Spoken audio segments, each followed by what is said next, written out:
Hey guys, welcome back to my channel.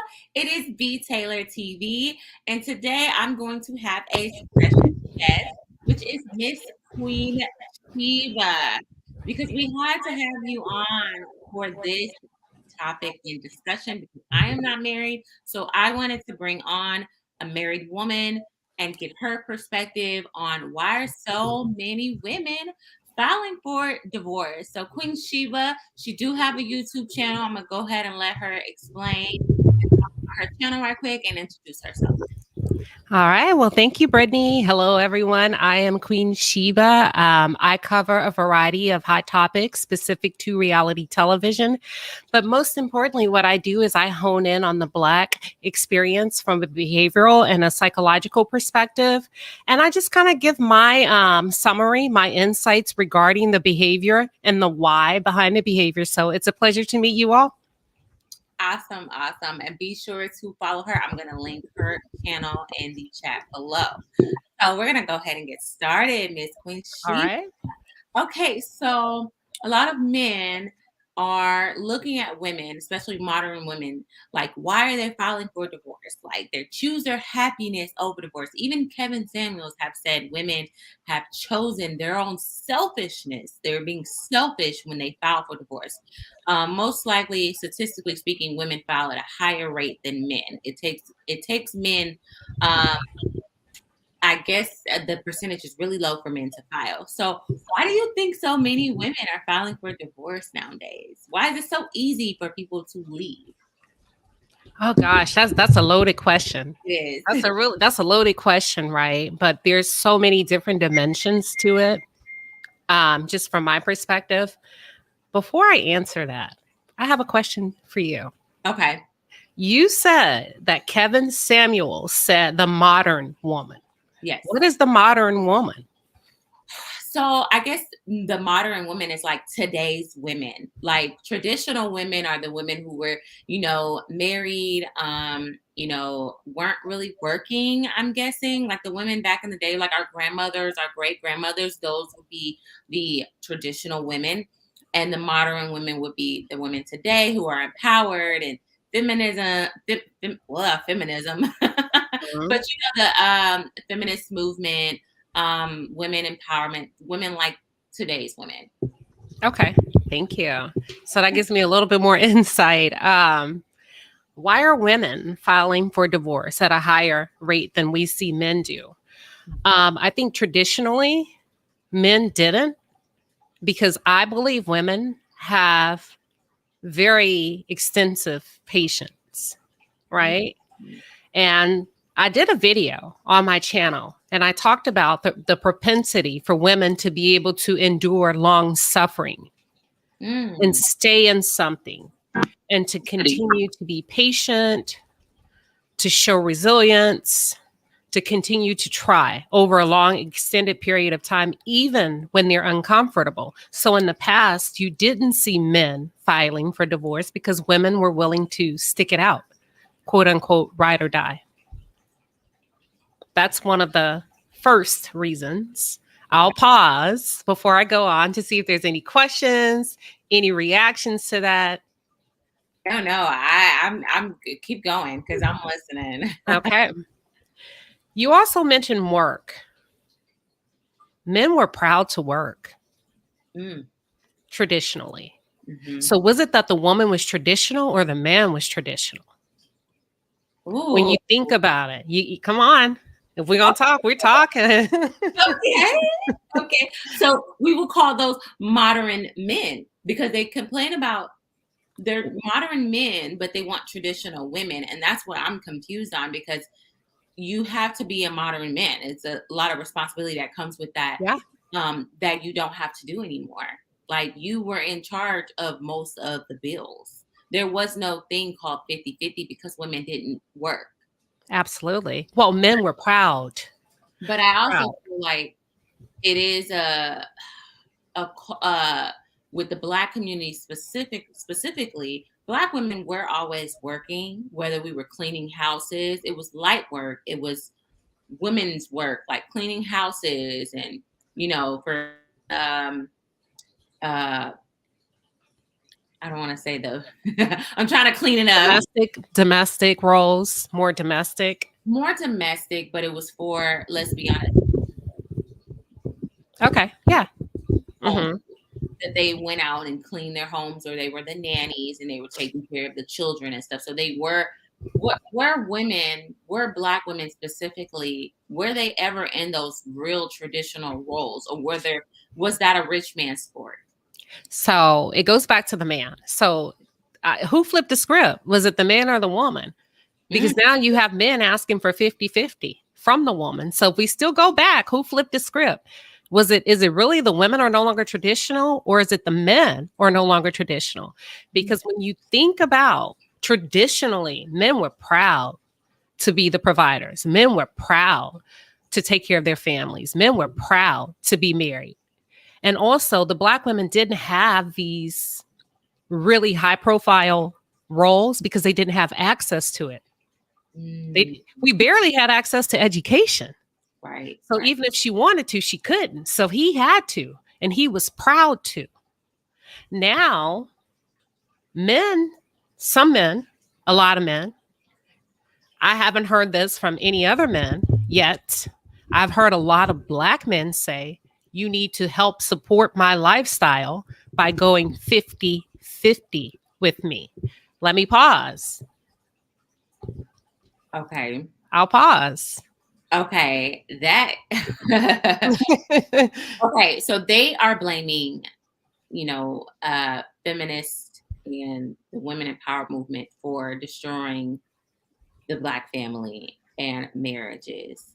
Um, I think it was in 1970-ish, or maybe the 60s, but I think it was like 1976 or so, where the no fault divorce law went into place, where you can file for divorce and there was like no one's fault. Like you didn't have to have a reason to divorce. No fault divorce. Mhm. File that. Do you think because of the no fault divorce law went into place, do you think that has something to do with it? Should divorce be that easy? I Should think be that easy? I think it kind of makes it a little, you know, women or men don't have a reason why they're filing for divorce anymore. even the Bible gives us permission to divorce. So I think whatever's Or adultery.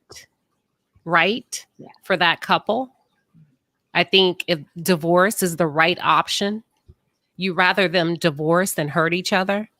You rather them divorce than be disrespectful, abusive. So is divorce too easy? I can't really say it is or it's not. I'm glad that people that have decided to divorce can divorce. But do you think it's too easy where people nowadays are giving up on the family, giving up on choosing happiness or themselves? Because a lot of women, I feel like personally, a lot of women file for divorce because um, women have a higher expectation of marriage than men. I think women go in with a expectation of what that marriage is supposed to look like, what her role is supposed to look like, what his role is supposed to look Yes. like. And after a while of suffering, as you say, long suffering, they say, I've had enough. This is not going the way I thought it would go. Hmm. Yeah. Is that fair? Because when you take your vows, isn't it death do us part? But really, it's death do us apart unless I'm unhappy. I guess it just depends on what you need to push you forward for you. So there's a lot of aspects. There's until death do us part, right? And I do believe a woman should and a man should cherish marriage, right? But when you've taken that vow and you have another woman calling your house saying that your man is her man Mhm. and he's expecting you to put up with it, and you know he's stepping out whether he says it or not, and he's having multiple babies outside the family, multiple indiscretions outside the family, is it fair What about for the the woman to have to stay? people who say, "Well, that's who you chose to marry"? Well, there's HIV, there's STDs, there's gonorrhea. At what point are you willing to sacrifice who you are to quote unquote have a man by way of marriage? That's an extreme example. Yeah. What about if you just there's financial instability? You know, what if he's just not a great provider? Then why would she marry him? I think the bigger thing is a lot of Mhm. women, and this is I've been pressured to jump and get married when I'm like, you know what? Yeah, I had my kids, and that was I'm not gonna say my kids are a mistake, but I'm gonna say I wish I would have done it in an orderly fashion. Of course, I would have loved that. But I'm a lot of women, it's crazy to say, are more scared of marriage than babies because the baby is like unconditional love. You know, you only co-parent with that person for 18 years. You don't have to live with that person. You don't have to coexist with that person. That person doesn't make heavy decisions over your life.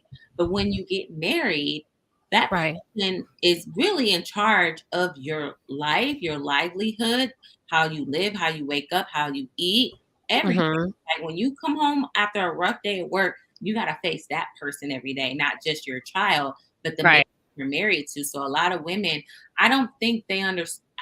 I don't believe jumping into a marriage so fast or just to get married because you have a kid, because that may not, it may be a great, this sounds crazy, but it may be a great person to co-parent with, but maybe not a person to be married with. So I don't believe that you should have a kid with somebody that you can't be married to. But people who get in those circumstances, they say, "Well, I didn't end up marrying this person because we couldn't get along, or because we weren't compatible enough." You know, we Right. were friends and we got along for the when we were younger, but as we got older, we had two different and we went our separate ways. So to say that to say,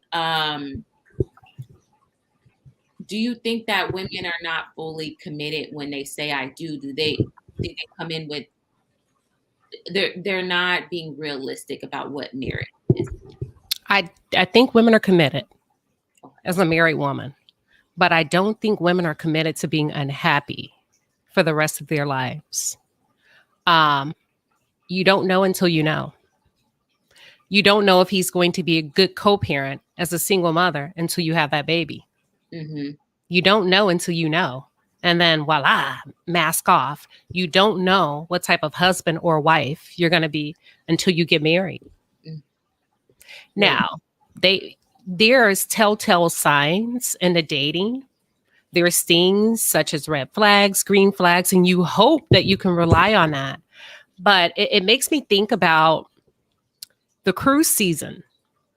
And they had a question: how on average, how long does it take a man to open up to a woman, to Oh, really trust her so that she can get to know you? And guess what they said? 6 6 years. years. Yeah, they said 6 years for a man to truly open Open up. to you. What about you and your husband? Do you find that to be true for your marriage? Absolutely. Because we've been together almost 7 years. Mm. So how would a woman really know what she's getting into when the men are emphatically saying, you're not going to really get to know me on average, most men until maybe 6 years or more. Men, comment below if you're watching this right now. I would love, love, love to hear your take. Comment below and let us know, is that true? That it takes men years to open up and actually trust a woman and tell her and show her who he really is. Because men definitely do put on a front just like women put on a front. And that's why Right. I have to call out a lot of women who fake the femininity movement, because you pretend to be this feminine woman, you pretend to be this soft woman, and you manipulate to get to the ring because you know how to play the Come game. on. You get to the ring, right? Then you get to the ring, and then your real side starts coming out, and you start showing that man your other side because you're not keeping up with your body anymore. Like a lot of women let themselves go after marriage because Yeah. they're no longer fighting for something. But and they should understand that you should be the person that person married. Right. If he married you that size and you kept up with yourself and you acted like a certain way, you need to keep that up, right? I Uh, agree. I also think that probably plays into why divorce happens, because a lot of people say, I don't even know who I married. Why do you think that happens? Like, I think, what resolution can we give people where they won't end up in these situations?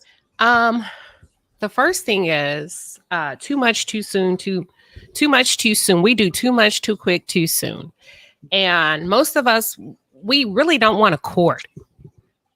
We really don't want to court.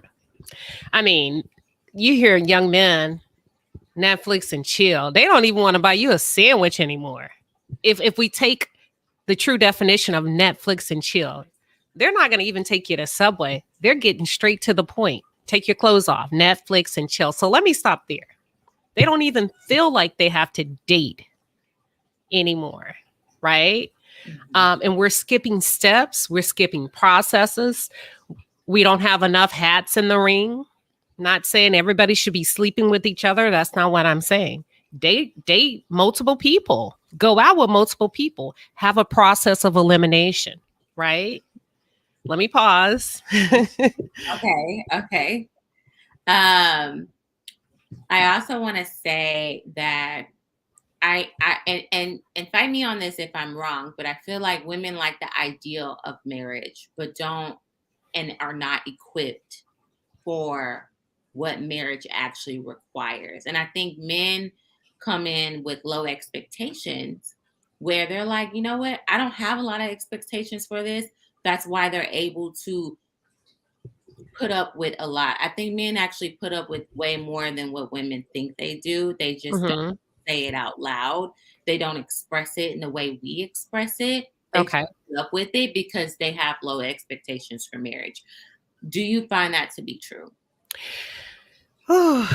Let me back up. So you said that women are not really taking Okay. in Yeah. the full picture of what marriage entails. I agree. I agree. Ding ding ding ding. And let me tell you why. Because women from the moment we're little girls, we're shown a fantasy Oh, and not a marriage. talk about it. Magazines, our mothers, that's all we hear is the fantasy and not marriage. Mm, that is true. Because Hmm. my perception of what a relationship looked like was from what I learned on TV, what I learned on Absolutely. TV. So I thought that a man was going to come and save me from this terrible, Hmm. love me unconditionally, no matter what, chase after me, no matter what. Like I was his number one desire, number one fire in his eye, and that you're gonna ride off in the sunset. It was gonna be perfect. But I didn't think about what that actually looked like. We don't get to see what happens after they go into Right. the castle, after the big wedding. We don't get to see all of that. Hmm. I do believe that a lot of women come into marriages thinking what their husband should be their best friend. Although, yes, your husband should be your best friend, but I'm gonna say for me personally, I would have I would have thought like, oh, it's fun every day. I come in, hey honey, hey Hmm. honey, hello, hi, talk about your day. Oh, I had this today. Like we're communicating like that when I realized men and women communicate so different. Absolutely. And women are not equipped to handle that because they're like, my husband won't talk to me. I don't connect with my husband anymore. What is Hmm. he saying? I'm always nagging to him. And it's really like you don't even understand how to communicate with him when times are rough or when y'all hit a rough patch. Well, it's still his job to communicate too, right? So we have to get away from this narrative where the woman holds 100% responsibility for making sure that the relationship is successful, and that's a huge mistake because when we go back to how little boys are raised, Mm, no, it's no responsibility. true. So the mom takes care of everything. She's gonna fix my plate. She's gonna make my bed. So you know, from a young age, little boys are not really taught to be responsible for anybody else's emotions, with the exception of their own. Mhm. So he grows up watching his mother as a female role model figure for love and affection, and he mistakenly thinks this is the role of a wife. And it's not. That's the role of your mother. Your wife is a completely separate. identity. Your wife is not responsible to care for you like your mother did. Oh, speak on it. Let me pause. And I'm not trying to be harsh. I'm just, we got to really break it down and talk about it. Do you Yeah. think that men these days are expecting women to fulfill the shoes of their mother and wife duties? Is that what's also adding into the pressure where women are finding themselves unhappy? Yeah, because his mother is saying, you need to do this, you need to do that. I did it for him, and she ain't no good woman. Sweetheart, you had to. That was your child. You're supposed to make sure he eats.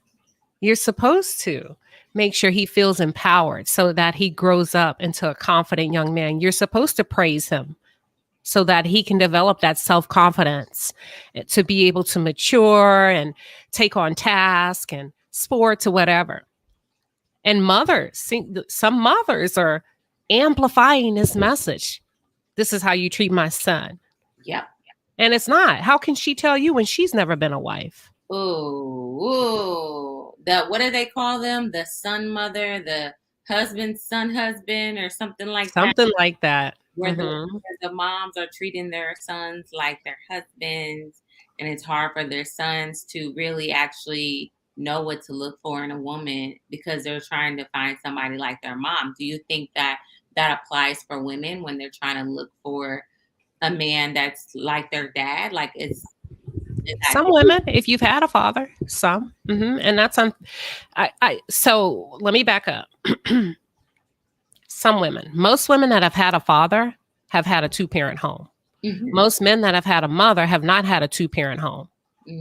So there was an equal balance of most women that have had a father actively involved in their day-to-day life tend to come from a 2-parent home. So she understands the role of a wife, of a father, and of a husband. Whereas the boy that comes from a single mother. Oh, somebody asked a good question. And Okay.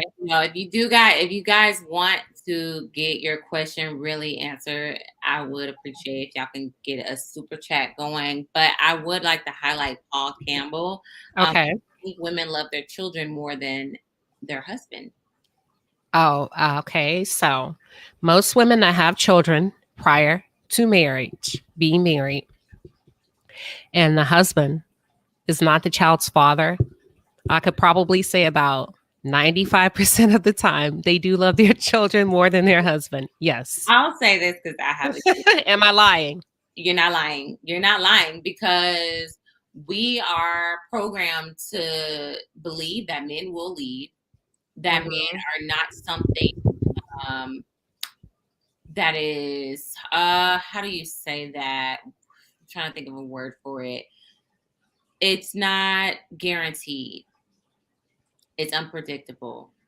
But your children will always, as long as you're a good mom, your children are always going to be there. Even if you're a bad mom, your children's always, most of the children are going to be there. They're going to love absolutely. you, everything. They're going to love you.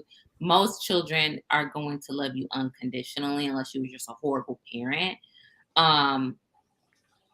So yeah, like my kid, and I think women more so get married because they want the kids. I hear women all the time say, I don't want to have kids before marriage, so therefore I just need to get this ride going. These kids. What do you think about that? I think you're absolutely right. I think women understand that their kids will love them forever. And in most cases, and they understand that that's a love and affection that they can always count on.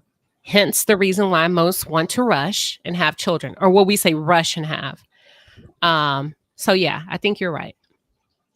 And then so why do you think, what motivates a man to get married? Because we just basically said what motivates a woman to get married is that she wants to have kids. And I think we're going to be talking about this on the cruise season tomorrow, why women are trying to settle down to get married. But to touch on that, a lot of women in their younger 20s don't want babies right now. We think of living our life. And living our life doesn't mean sledding it through. It just means that we're just experiencing different things before we're tied down with kids. Because me being a mom of two, like I can't do a lot. I can't go out a lot. Like while my child is young, like I feel like a lot of things are put on pause, as in Right. we can't go out on vacation and travel the way we want to travel right now because the children are so young. And Right. it's very expensive trying to travel with kids, and it's very time consuming, and you don't really have that freedom as much as you do. So I think women don't want to be tied down with that. So yeah,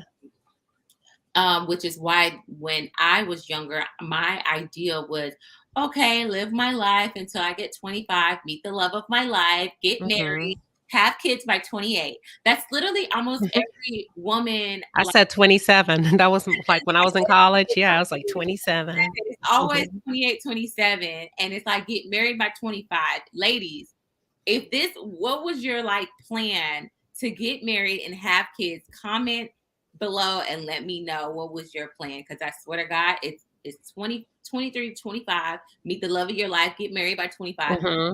kids by 28, 27. Hmm. That was every woman's idea. And I think that a lot of women motivation for marriage is to have kids and security and a home. Modern women Yeah, these days, because we do want a career, we do want purpose outside of a man, because we realize that a man cannot fulfill everything that you need. What that's do you, true. yeah. So what do you think that men, what is their purpose? What is their purpose of wanting to get married? That's a good one because like times have changed so much. Like, um, wow. Why? Okay, let's see. Why would a man? I think in most cases, most men get married because they want to be married and they really feel something for that woman that they've never felt or come close to feeling before. Mm-hmm. That's a simplified answer. Okay. Okay.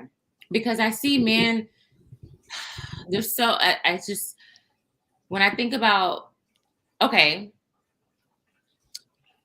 to move forward on that, right? Okay. Statistically speaking, people who have bigger weddings are more inclined to get divorced statistically than people who Hmm. have smaller weddings. You had Hmm. a small wedding, I right? did. Small, intimate wedding Okay. piece, right? So why is that? What do Okay. you think that is the link? Why is that happening? So I had a smaller wedding because I was probably a little bit more educated regarding debt Mm, and just watching these lavish weddings. Now, if I could have, I would have, right?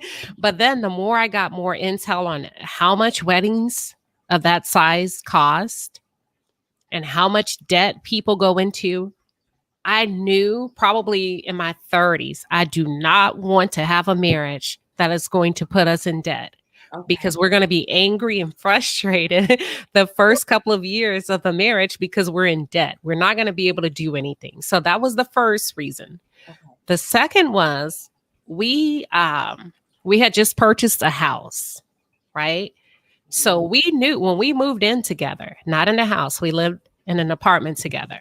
Before we even moved in, we knew we were going to be married because we made it clear. I made it clear. I'm not living with you. Don't ever ask me to live with you unless the goal is to be married. So when we decided to move together, we decided we were going to do it to save money. Then we bought a house.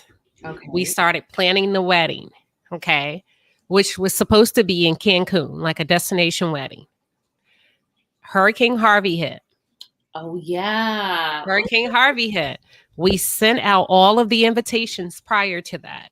And I said, there is no way I'm going to send a reminder to ask people, are you coming to my wedding? I felt like that would be so insensitive when people were losing their homes. So what we did is the wedding that we had planned in Mexico, we turned that into a honeymoon, and then we got married on the back porch. I have a beautiful back porch of our home. We threw a housewarming party, but it was really a wedding. So when people showed up, they didn't know it was going to be a wedding. and voila, we surprised them. Wow. Yeah, Yeah. you did do that. I remember seeing the Yeah. pictures and stuff like that. Wow. Wow. Yeah. And also to answer, I see that Paul said reason why men get married is need to have a legacy. All right, Paul. Thank you. Wow. Wow. That's I can see that. And I think it's the same thing Yeah. for women. They want to have something to love and care and nurture. It's Yep. different than loving a man, a grown man, than like literally shaping a human being that's a part of you, that's from you, that you get to carry and experience these things. I think that not every woman desires it, but most women who want a kid desires marriage, first, and they want to have that family dynamic to raise that child in. So going back to the original, it's okay. So why are so many? Is it the debt? Is it the money? Why are so many people It's a who have lot of reasons. lavish marriages? We talked about this. Um, some examples of people who had like huge $100,000 wedding, and then they end up getting divorced. Like, what do you think is causing that? Is it the money? Well, Debt? Is it the bigger the wedding, the faster the divorce? Like, why is that an association? I think it's like a jinx or something, Ooh, right? ooh, okay. It could be like that's what I'm thinking. Most couples that I've seen on social media, I'm just gonna say in the city of Houston, Mm. about 80% have not lasted Ooh. when they've had these huge, over the top, publicized weddings. Mhm. Right? I think a lot of it is look at me, look at what I got. It's like label. It's another form of having a label. Right? No different than a Fendi bag, a Gucci bag, but I'm just going to put it up in your face, up close, personal, bam. So, we doing it big around here. You know what? This light bulb just went off when you said that. Honestly, I feel like when people have these big lavish weddings, it's because the women are pushing for these weddings. Probably. Care about a big lavish wedding. Most But men, now the men are too, though. some men do because they do it for social media. Yeah. It's a moment for social media where they're doing the dances and all their guy friends and stuff like that. But I'm not talking about like a traditional average. I'm talking about these big, glamorous, like Hollywood type of marriages. Weddings. I feel like that's when women put focus more on the look and the idea that, oh, I'm finally getting married than the actual marriage. Yeah. In most cases, yeah. Like I think Beyonce and Jay-Z had a very private wedding. They did. They had a small wedding. And they still have a very private marriage. And in spite of everything they've been through, it seems to be a very successful marriage. Yeah. Now, here are people that have the financial means. They have the social connections. They could have really gone hard in the paint. They could have had it on TV and everything. And they chose not to. Yeah. I said for me, when I get ready to get married, that I'm very committed. So despite relationships and having kids, I don't want to get divorced. So for me, it's more scary because I'm like in it, no matter what you're doing, unless you're like beating me. I'm trying to work it out. And if I feel like that person is not ready for that commitment or me ready to sacrifice, because I am going to be sacrificing a lot. And I think a lot of people don't realize that you sacrifice a lot in marriage. It's not about you anymore. And a lot of women, I think they don't understand that. And we hear happy wife, happy life. But that doesn't mean that it's going to be a happy home. Okay. And so for me, it has to be a happy home. It has to be a happy home. So therefore, I think that vetting a person and taking your time, because you hear these stories where he took me on a date, he proposed to me in 3 months. And it's like, you don't even know him until 90-day fiance. 90-day fiance. Where, like, you hear those stories where the success stories was like, oh, I met them and then we've been married for 20 years. But you also don't hear the we had to grow and learn each other. We had to, Yeah. we had a point to make that we were going to stay together. Yeah. For me, when I get married, I want it to be small and intimate because I Mm-hmm. realized that I don't really care about all these people and trying to show everybody, look at me, look at me. Yeah. It's like I'd rather invest in a home. Of course, I'm gonna have a lovely dress. I'm gonna invite close family friends. I want to do something how you did, where you go overseas, maybe Mexico or somewhere, get married on a beach or like a venue, just something small with friends and family. Whoever Yeah. shows up. I should not be that. I should not turn into bridezilla. No, it's not worth it. It's one day. It's one day. It's one day, and the marriage is every single day. So, first of all, there should be an aspect of it, a little piece of it for both the man and a woman, something you've always wanted in a marriage, even if it's not over the top or something really expensive, even if it's just like a brownie cake, or if the guy's like, I've always wanted this kind of cake. And he doesn't want anything else, go for it. Or if you're like, you know what, I've always wanted lobster catered at my wedding. So I'm going to have a small wedding, but I am not going to skip on the food quality. You see what I'm saying? How you can have such a beautiful event. Yeah. Yeah. And really customize it so that you're still getting something without losing your fantasy, Yeah. if that makes any sense. Yeah. And I Yeah. think that going back on women. So what advice would you have for the ladies on marriage? Like before because everybody likes the idea of marriage. Everybody pushes Oh the my idea of gosh. marriage, but we don't really know what it requires. So what does Ah, it require to be a wife? You're a wife. it's hard. So first of all, Okay, it's so very I want to say, what did you expect before you got married? And then once you got married, what was the reality? And then give us your advice. what I expected was for the dating phase to continue. The Oh, whirlwind of like, let's go, margarita time, happy hour time. Like when you're dating on Friday, you like, oh, it's Friday, it's on and popping. We're going, baby. We going here. We're riding out there. I expected that to continue. The dating, the courting. Um, Reality check. Well, it has to. Here's why. Let me tell you why it has to. Responsibilities. You want a home or you want a happy hour? You oh, want a baby or you want a happy hour? oh, You God. want that trip or you want a happy hour? So somewhere you have to kind of make concessions, adjustments along the way. You can't have it all. And those are the things that women don't talk about with each other.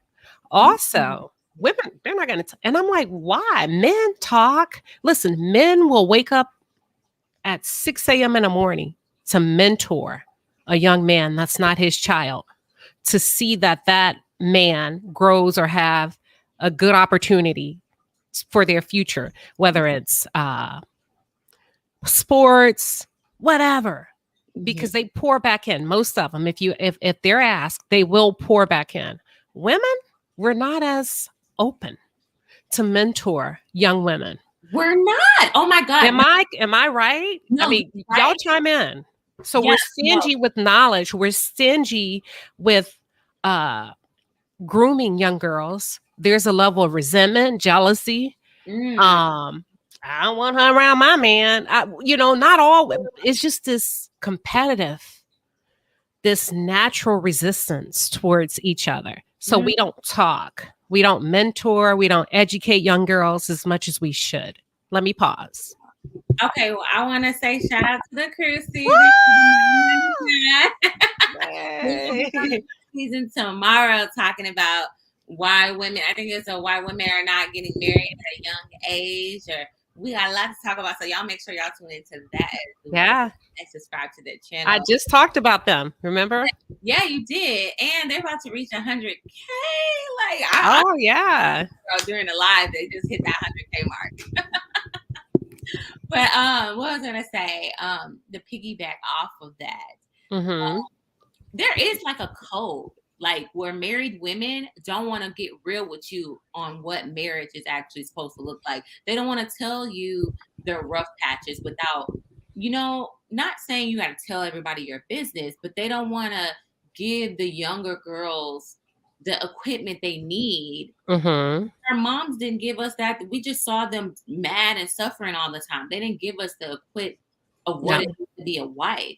Or some girls were raised without a mom. Their mom wasn't a wife. Yeah. So it's like, why is that like a cold thing? Like, oh, I don't want to associate with her. She's single. I want to only hang around the married people, the only married people. So you're not actually helping anybody or helping mentor Right. young women to get married. Like, what is up with that? Why is there such a code? I think there's this phenomenon of I'm not going to tell her what's wrong in my relationship so she don't slip through the back door. Have you like back in the day, women used to be like, don't tell another woman what kind of problems you having with your man. Okay. I did hear that. Because she may slip in and start helping him out with those problems. Don't tell her, blah, blah. And I think a lot of women carry that forward. You can still help somebody without giving intimate details about your personal relationship. You can still mentor and coach someone on how to be successful without being paranoid. I don't know. Right. Right. And I feel like men who are married, they tell men like, Mm-hmm. they let them know how, Yeah. they like, hey, it ain't easy. It's this, is that. But women are not passing on that knowledge. So I think when women do end up getting married and they, now that the lights, the camera, the action, and Mm-hmm. the what is it called? The rice is thrown and the honeymoon is over. A lot of people don't talk about the dying of the honeymoon phase after you get Okay. married. My dad, when he said he and his wife was not Mm-hmm. prepared for the ending of the honeymoon phase. And so they had a very, very, very rough time after they got married, after the honeymoon was over and reality set in. Why is that? Like, why are arguments so much more intense after? Like, Well, what's up with that? it goes back to what I said earlier. I think this culture is really lazy when it comes to courting.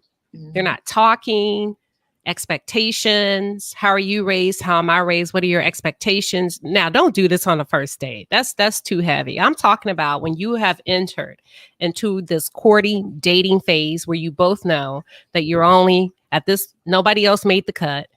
You made the cut, he made the cut. All right, we're working towards something. So you got to talk about that before I do. I Oh, told my husband, uh, I'm going to always go out, not to a club. I need you to always take me out at least once or twice a month. But okay. I take him out too. We talked about schooling. I was like, if I ever have a child, I'm going to homeschool. That was like when we were first dating 7 years ago. He was like, no, that's crazy. You want them to be socialized. You want them to have access to other children. Now he completely changed his mind. I didn't have to push him, but look at the world, the state of the world and what's going on in schools. So these are things you really have to talk about and be open about. So, at what point should a woman fight for her marriage? Taking out the extremes, of like abuse or anything like that. What At what point should she continue fighting for her marriage, and at what point should she walk away? Oh, I'm going to piss a lot of people off. Okay. Y'all go ahead and take a deep breath. Okay. Woo. All right. So I don't ever think a woman should fight for a marriage. I think she should work for her marriage. Okay. Please explain, elaborate. Think about the energetic push behind fighting. Ooh. Fight or flight. Think about your worst argument with your man, your girlfriend, your mother, your father, your sister, your brother. No, that's not sustainable. And if that's the type of energy you have to keep up to be married, that's no. Mm. Now think about working. Have you ever had to work? You were tired, but you had to get it done. You wanted to quit. You were thirsty. You probably went without eating. But at the end of the day, it felt Good, because you got it done. That's working for a marriage. Wow. Yeah. Opposed to fighting. Okay, so I'll go back to this. Okay. What advice would you give a woman who desires marriage? What should she be preparing for as a married woman? Because we hear all these women, talk about get in the ring, but they're not as open as you are. So, what are some things you can be real about? Should women lower their expectations of what they think marriage should look like? What is working for a marriage? Like, kind of, just give us some tea. Like, what should we be preparing for? No, never lower your expectations. You get what you pay for. Think about the Golden Corral versus what? Perry's Steakhouse. You get what you pay for. So if you see a cockroach at the Golden Corral, you know what time it is. When he's not performing in the marriage, that's what you chose. So don't ever lower your standards. You keep that. But a lot of women aren't willing to wait for the right man to come, because it says he who finds a wife finds a good thing, not she who finds a husband or she who finds a man. He who finds a wife. So that would be my first advice. You've got to be willing to wait. That's why they call it a lady in waiting. A lady. And what's a lady in waiting? It's not twerking. A lady in waiting, not a hoe in waiting. Not an Instagram model in waiting. A lady in waiting. If you couldn't talk, meaning if you could talk, but if he were choosing from like 5 women and none of you could say anything, he can't hear the tone of your voice, all of you had to be covered up, what would make him choose you outside of your physical attributes, being seductive with your voice? What would make him choose you if all he could do would be look? It would be your energy, your presence, the essence that only God can give you. You can't buy it. You can't put it on with makeup. It's beautiful. It's something that exudes from you. So that would be my advice. Be that what you are called to be. And he who finds you finds a good thing. That is beautiful. Shout out to Kelly Combos. Oh, as soon as I was shouting her out. Yes. Thank you, Kelly. Thank you, Kelly. And make sure you guys go and subscribe to her YouTube. She's going to be dropping some things soon on her channel. Okay, so you say women should work for their marriage. Do you marriage counseling? Did you do that? Do you Absolutely. Okay. Let's get into it. Okay. Woo. So let's get in. Are we talking, y'all, tonight? Or are we talking? Are we talking? We're gonna keep it real. They loving it. So marriage counseling is like a pit stop, but most people use it as a life float. Oh. Okay, wait. You hit me with that one. Explain, please. When you think about NASCAR races, they don't wait until the tires are burning to pull over into the pit stop, because now you've done damage to the car. There's multi-million dollars that goes into building these cars for high performance. Mm-hmm. So those drivers pull over before they need to pull over to that pit stop, as opposed to using counseling as a life float. So I've used marriage counseling as a neutralizer and as a mediator for topics that we couldn't work through by ourselves. Not because the marriage was crumbling. We needed to really get through an issue, and we needed a neutral person to help us see each other's side. That's it. Wow, I've never heard it in that way. Usually when people say marriage counseling, my family's like, well, no, you just talk to the pastor. But then I look at the pastor, I'm like, the pastor should know his wife. The pastor. People stupid. Like, what? And then they say, well, go to marriage counseling after the fact the woman is about to file for a divorce. Too late. It's too late. Is that why it doesn't work when women are like, well, I tried marriage counseling and I'm just done with it. Is it because it's already crashed and burned, right? Yeah. Wow. So let me give you some examples. When people are saying, like, you mean like, well, what would be a good example? Let's just say your mother-in-law wants to move in. He's for it. Hold on. He's for it. He's for it. You're not. Of course. And he gets an attitude because that's his mother. And you're really needing someone to step in and talk about the pros and the cons. Let's talk about maybe it's children, maybe it's finances. And you're really needing someone to give you both a better perspective, right? That's it. So, Just as simple as that. so you guys have a like a marriage counselor that you have on hand. Well, with most jobs, you have an EAP program Okay. where you get up to however many sessions per issue per person.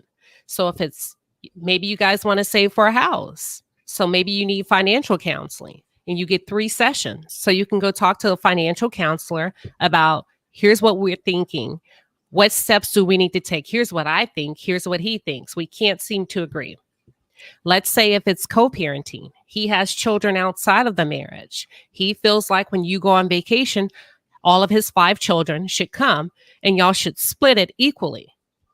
And you're like, hell no. I love them, but those aren't my kids for me to have to pay for 5 kids that I didn't have with you. You Right. know what? We need a neutral party to come in and help you see the insanity of this. Yeah. Or to help you see that's not fair to me financially.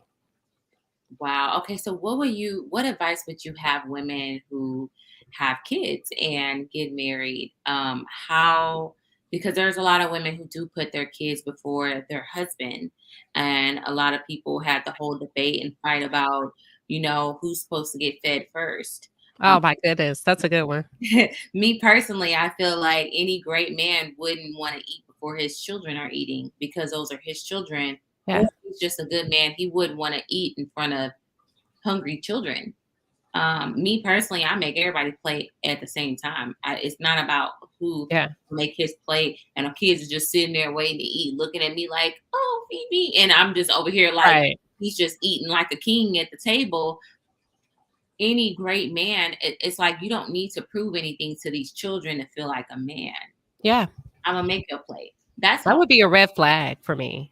That's like for me too. I don't know what I think it's deep. I think there's some context that's this plate. I think people are trying to make a point, but the point is getting missed because you are literally saying what they're trying to say is you should put your husband before your children.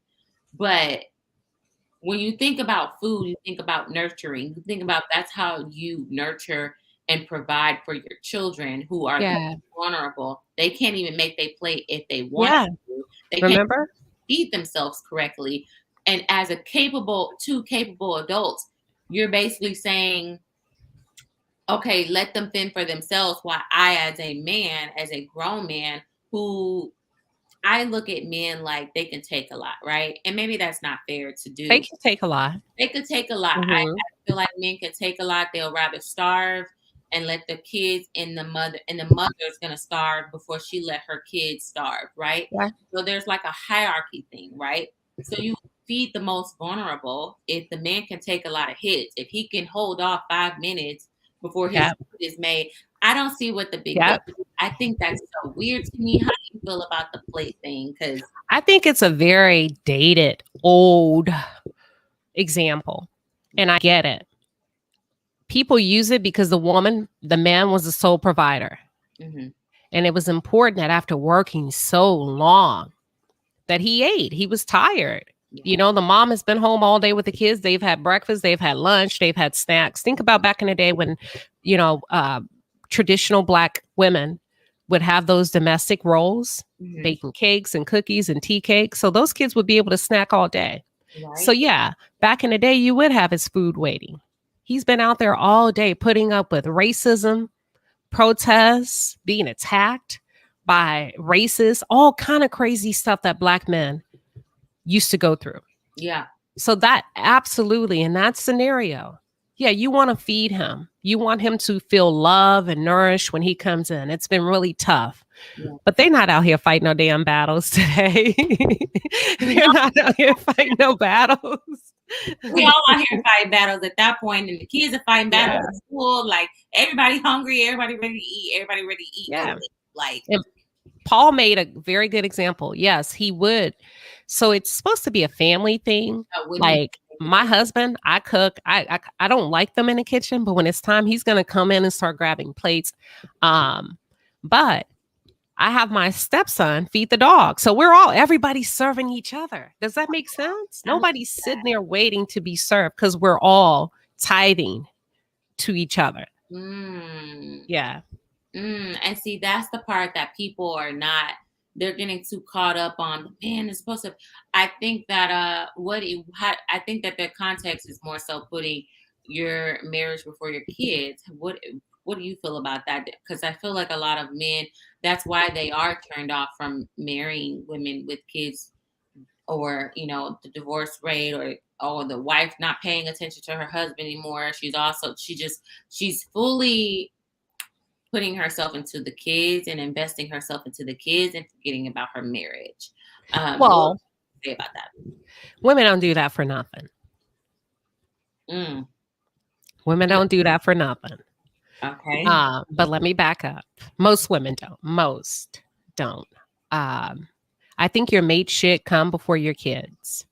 But that's why it's important to have kids with the person you marry, because that child is both of y'all's first love. Yeah.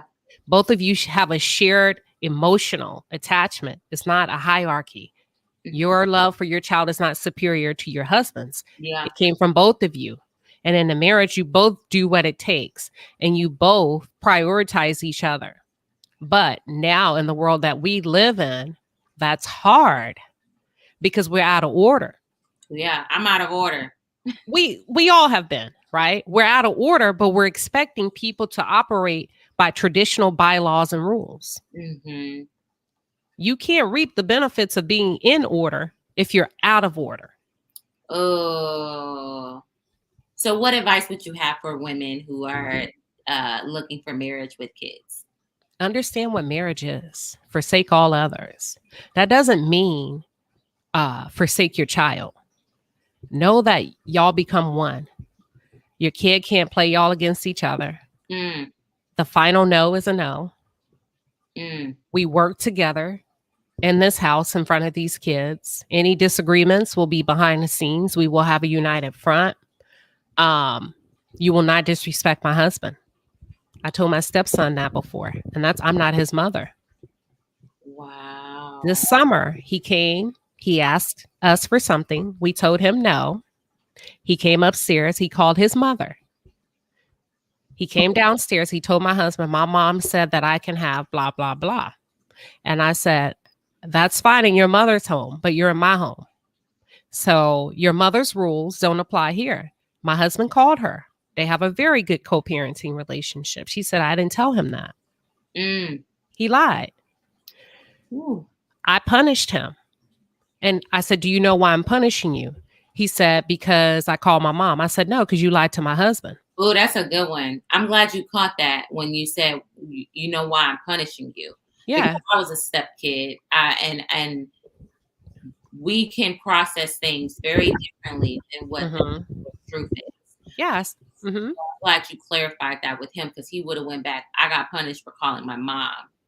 No, I said, because you lied to my husband. I didn't say your dad. I wanted to make a clear distinction. My husband. That's it. So that's probably an example of what I can give, forsaking all others, how to prioritize your mate over your child's needs.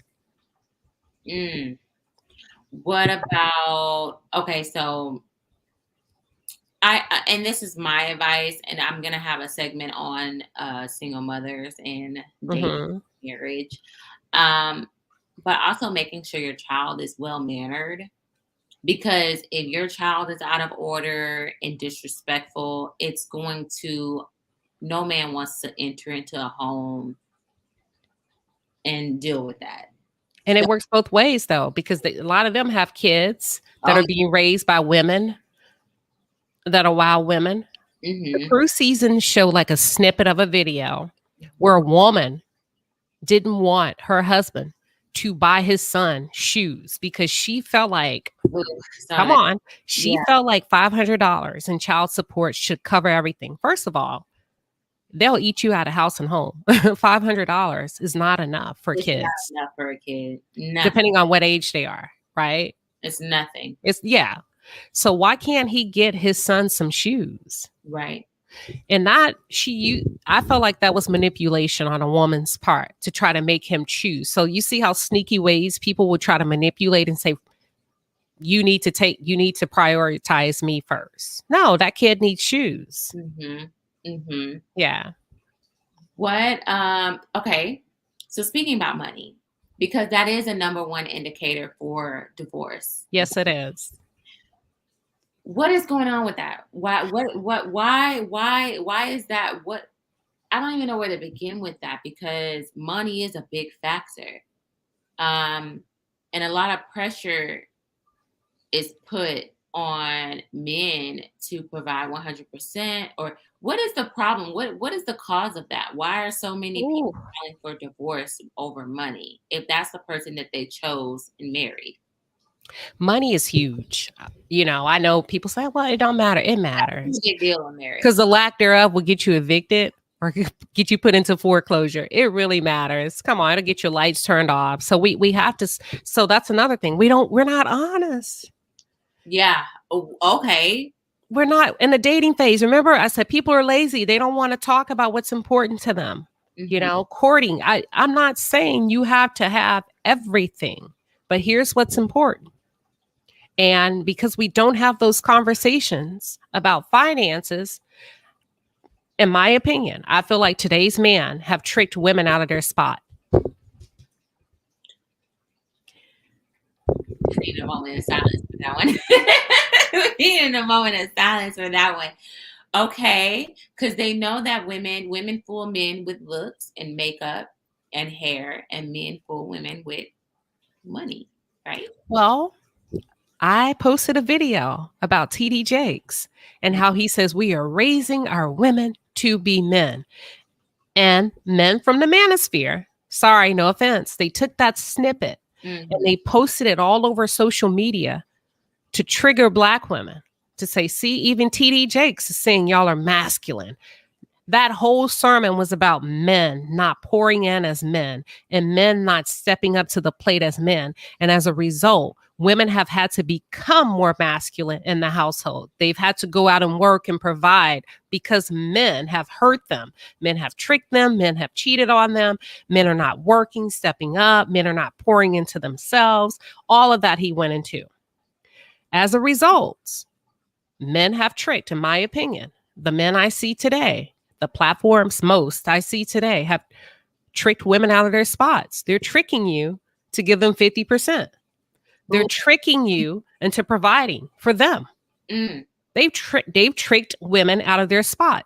In my career field, we call it competitive intel. If I have a product that I want my client to buy, and I know that B. Taylor has a similar product, and we're both going out to bid on this product, and I could potentially make $6 million. I'm going to learn everything about your product, competitive intel. I'm going to learn what you're offering, the highs, the lows, the ins, the outs, so that when that client says, well, B. Taylor is giving me this, I can say, but I can give you this, and here's how mine works. So men have done enough competitive intel on women. They know women so well that they know how to trigger you. They know the right things to say to sell to you, to get you to lower your standards, pay half. And it's not sustainable for women to come in like that in a marriage. You put her in a masculine providing role. She loses her femininity. She's not happy because she's working like a dude. She's mad. She doesn't feel lovely. You're not taking her out on dates. You're not warming her up for intimacy. Now you're treating her it's nothing that she gains from that. Yeah. So she's out. She's out.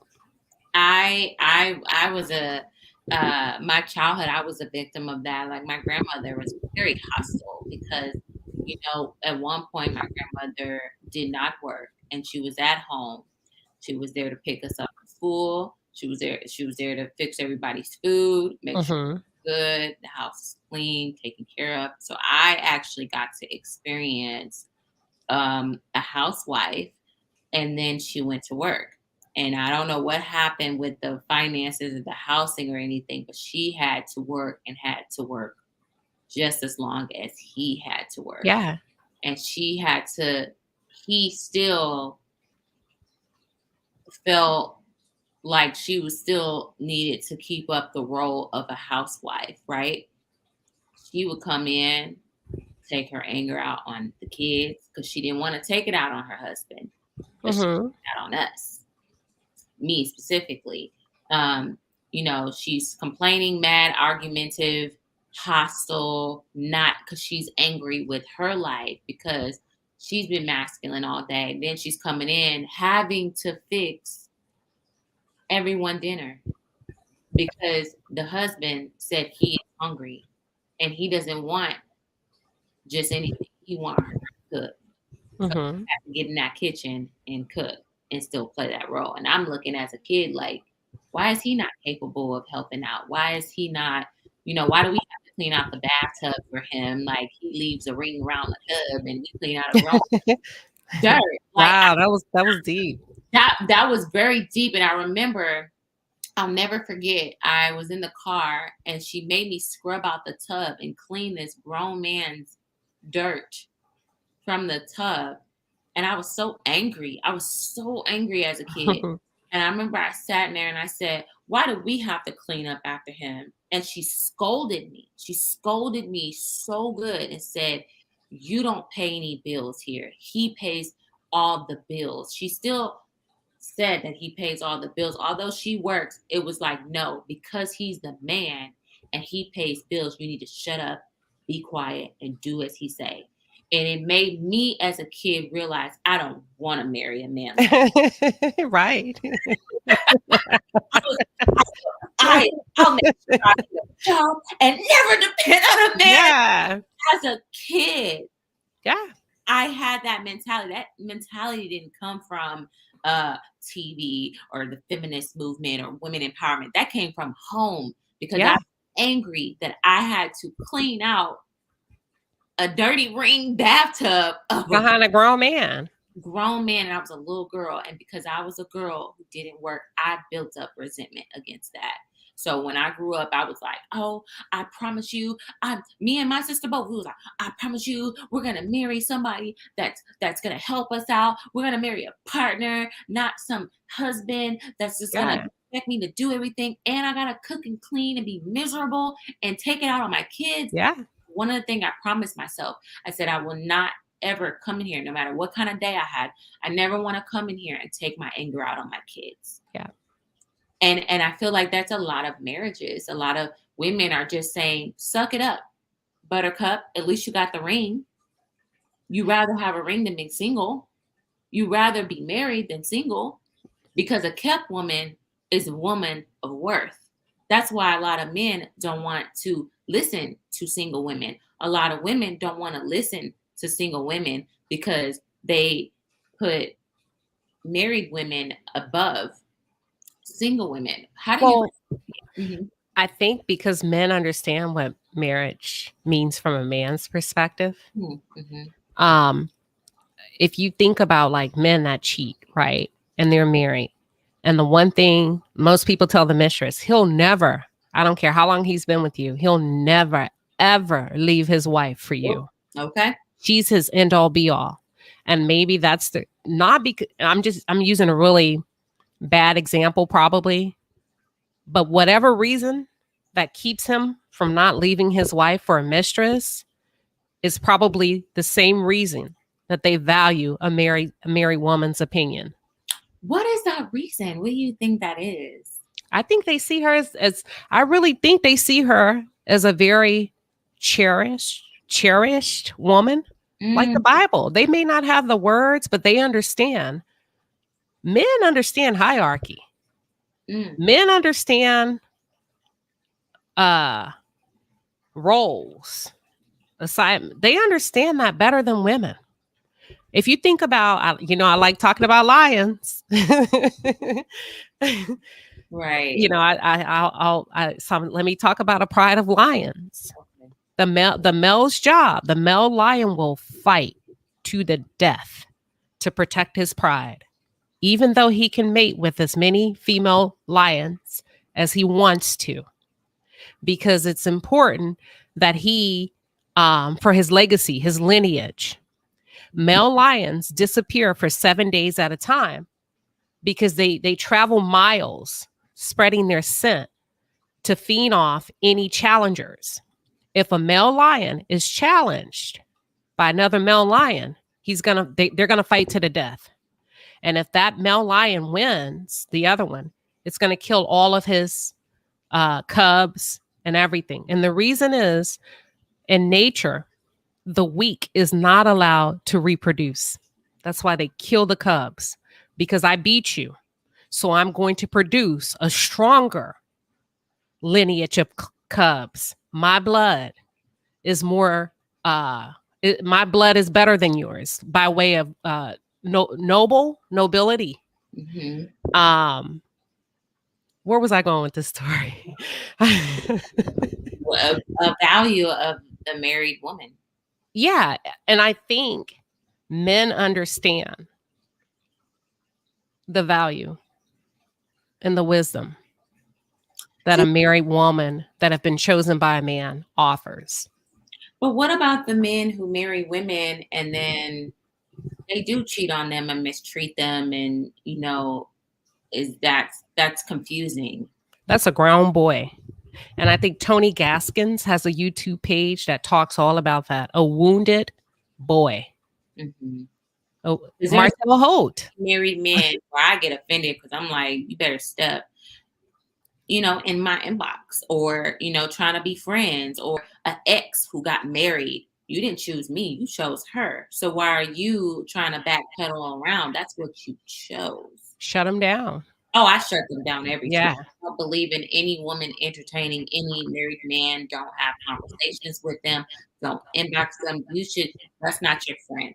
And I remember I was naive because I remember I had not to get specific, but I had a friend, a guy, a male friend, that we were all like a group of us. And we were all cool. We all go out, all a group of us. And I remember he was moving from a different opportunity. And I remember he invited me out to go get drinks on his last day before him and his wife and family leave. And I'm like, sure. And I pull up and I found out it's just me and him. Mm-hmm. And I'm like, I call my sister who's married. And I was like, because I don't know if I called her before or after. It was just so awkward for me because I'm like, oh God, I'm here. I was like, I thought other people were coming. We had a drink. I made it very clear, like, we're just sitting here having a drink. But I felt so awful because I called my sister and I was like, hey, was this a thing? And she goes, was his wife there? And I'm like, no. And she was like, well, was the group there? And I'm like, no. And she's like, yes, that's not what would you think? And I'm like, yeah, that's true. Yeah. And I remember and this is how I know it was inappropriate, because he texted me and said something inappropriate after we left. He didn't say anything inappropriate while we were there, didn't try to do anything weird. And I kept it real short. I had one drink and I was like, I gotta go, because I was already there. So I was like, all right, I gotta go. Without trying to make it weird, I realized that I just don't understand. It turns some women off from being married because we do have this idea. It's what you just said. There's a hierarchy, right? That's his wife. A man will die for his wife. He would die for her. He would do anything for her. He gave her the biggest honor that he can give a woman, and in return, a woman give a man a child, which is the biggest honor. I think that a woman can give a man in a way. What does that say to women who are single and they see all these men that are stepping out on their marriages and be like, oh, I have no desire for marriage because look what they're doing to the wife? Toxic masculinity that we're not talking about. Toxic grown boys that are abusing, mistreating women by way of what is it? Machismo. In Latin, they say machismo. Mhm. I'm going to sleep with women. Uh, to me, they're just sex objects, including my wife. Mm, Not all men are like that, but it goes back to a lady in waiting. mm. Most women don't want to wait. So Paul Campbell said, "Is a husband more than just a partner?" Absolutely. Can you elaborate on that? Yeah. I think so. Partner, I think that become more of a politically acceptable term for alternative lifestyles. I think with LGBTQ community, because they couldn't say husband and or wife legally on documents, they started to say partner, my partner, Yeah. right? And I think that language has just translated over. But in a man and a woman's relationship, a husband is more than just a partner. He's not the same Mm. as he would be in a male, female relationship. He's a husband. And like Kelly said, there are good men out there, but what do you tell the woman who has been waiting and waiting and waiting so patiently, staying celibate, being a good woman, focusing on herself while she is waiting for her, what is that, Boaz or? Oh, let's talk. I love that subject. Yeah. Yeah, she's waiting for her Boaz. Well, in order to have a Boaz, you have to be a Ruth. Mm. What if So, she feels like she is a Ruth? according to what? And according to who? Oh, well, yeah, I don't Yeah, know. yeah, yeah. That's We what I'm saying. last time the live, a lot of women think they're women. And what makes you a good woman? And why do you think you're a good woman? What qualities do you have of a good woman? Okay, so I think I talked about that on your first show. Yeah. What makes a woman a good woman? And I talked about balance, self awareness, um, a woman who is accepting of herself, a Mhm. woman who's curious to know more about others, a woman who's curious to dive deeper emotionally with others, a woman who's not self centered. So when we talk about Ruth and Boaz, Ruth was working when Boaz discovered her. Mm. Okay. But the intricate details that they leave out of, Ruth was also coached by Naomi on Uh, how to place herself in the sight of Boaz and not pursue Boaz, right? So it was the older woman, the more skilled woman, the woman of wisdom who was married before, mm.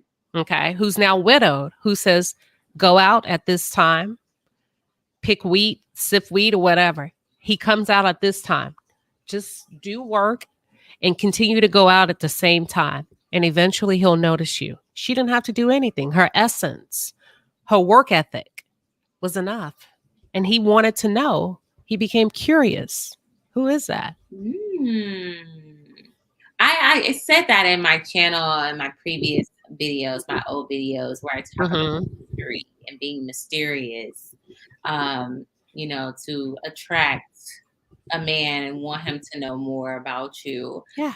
That is interesting, but you know, maybe women are doing that and they're reaching 30, 31, 32, 33, 34, 35, and they're like, "Where's Boaz?" You know what? I might just go with Greg because I want these I kids. know that's right. Hey, Greg. Greg, he may not have everything, but you know what? As I get older, my expectations gotta get lower. What do you say about that? Where men are like pushing that, saying, "Hey, as the older you get, the lower your expectations gotta go." No, you don't have to lower your expectations. I don't believe that. I like don't get tricked out of your spot to having a Boaz. Don't let these men trick you out of your spot. You see What what I'm are the saying? horror stories? The horror stories you hear. Well, for me, those were horror stories because I grew up in the church heavy, like heavy, heavy, heavy, right? So I grew up in the church very heavy, and I saw a lot of single older women never been married, still waiting for their husband. I had a 50-year, this is what fear put the fear of Jesus in me. A 50-year-old woman thought, she told me, she said, yeah, I'm waiting for God to send me my husband so I can have my children. I was like, No, ma'am. I said, what? I said, children. She said, no, God gonna give me my child. She told me this horror story how she did get pregnant. She had, abortion, Hmm. and she said she couldn't get pregnant after that. And Wow. she never had a chance to have a kid. And she said, but I know God one day gonna give me my child. And I was looking at her and her husband, and I was like, oh my God, this is so scary. Because, like, we're not seeing the same thing we're seeing. You're 50. Like flowers in the attic. She thought she was Abraham's wife, Sarah. Sarah. She Sarah, actually. mentioned how she was a Sarah, however you say her name. And I was like, girl, I don't know. Right. So when young women, or women who's pushing that age, they have this sense of fear that it's not gonna. What words? What can you say about that? So not every woman is marriage material. Can we talk? Oh, okay. Let's talk about it. Oh my gosh. Have you met some, and this isn't like everybody's not meant to be married, and there's provision for that in the Bible, Everybody's right? meant to have a kid. Huh? Everybody's not meant to have a kid as well. Yeah. And some women, and I can't remember what segment I was on when they were saying women think so highly of themselves. You Ooh. remember what makes a woman a good woman? Yeah. A sense of self-awareness. Okay. Ranking yourself, and not by way of weight and all of this crazy stuff. What's in your heart? How do you treat folks? How, not just men. How do you show up? Are you a bitch? Yeah. Are you tidy? Is your hygiene on point? Mm. How are you walking out the house? Mm. What's your attitude like? Mm. Would you marry you? Let's start there. Ooh. You get what I'm saying? And that's why, and I'll be honest. A lot of people ask me, Brittany, why are you not married yet? I tell them I'm not ready for marriage. And I say I'm not ready because now I am realizing I wasn't raised to be a wife. I wasn't raised to be a wife. I was raised to be combative. Therefore, I'm unlearning years of programming. And how do I not be a victim of my story is that I am getting therapy. I am being advised by married women who have knowledge and fix a lot of my ways, because I did see a pattern. And although I took years of being single to work on myself, I was working on myself in my singleness. But when getting into a relationship, I realized, oh, I am toxic. There's some things, no matter who I'm with, it's not about the man per se. It's about me. Yeah. It's a cycle, because I'm going to bring every relationship. So I think before a woman even gets married, she needs to look back at every relationship she had and stop blaming the man. Yeah, that man may have cheated on you. That man may have did this and did that. But what was your play into that? A lot of women don't want to think back on that, because I was one of those women where I'm like, I didn't do nothing wrong. I was so good to him. I don't understand why he cheated on me. And as an adult, I get up, I'm like, oh, well, because I was calling him all of this and cursing him out and saying all this crazy stuff. And I realized, I'm like, wait, hold on.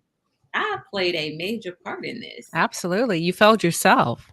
I played a major part in destroying his self-esteem, where he went out looking for it in other people.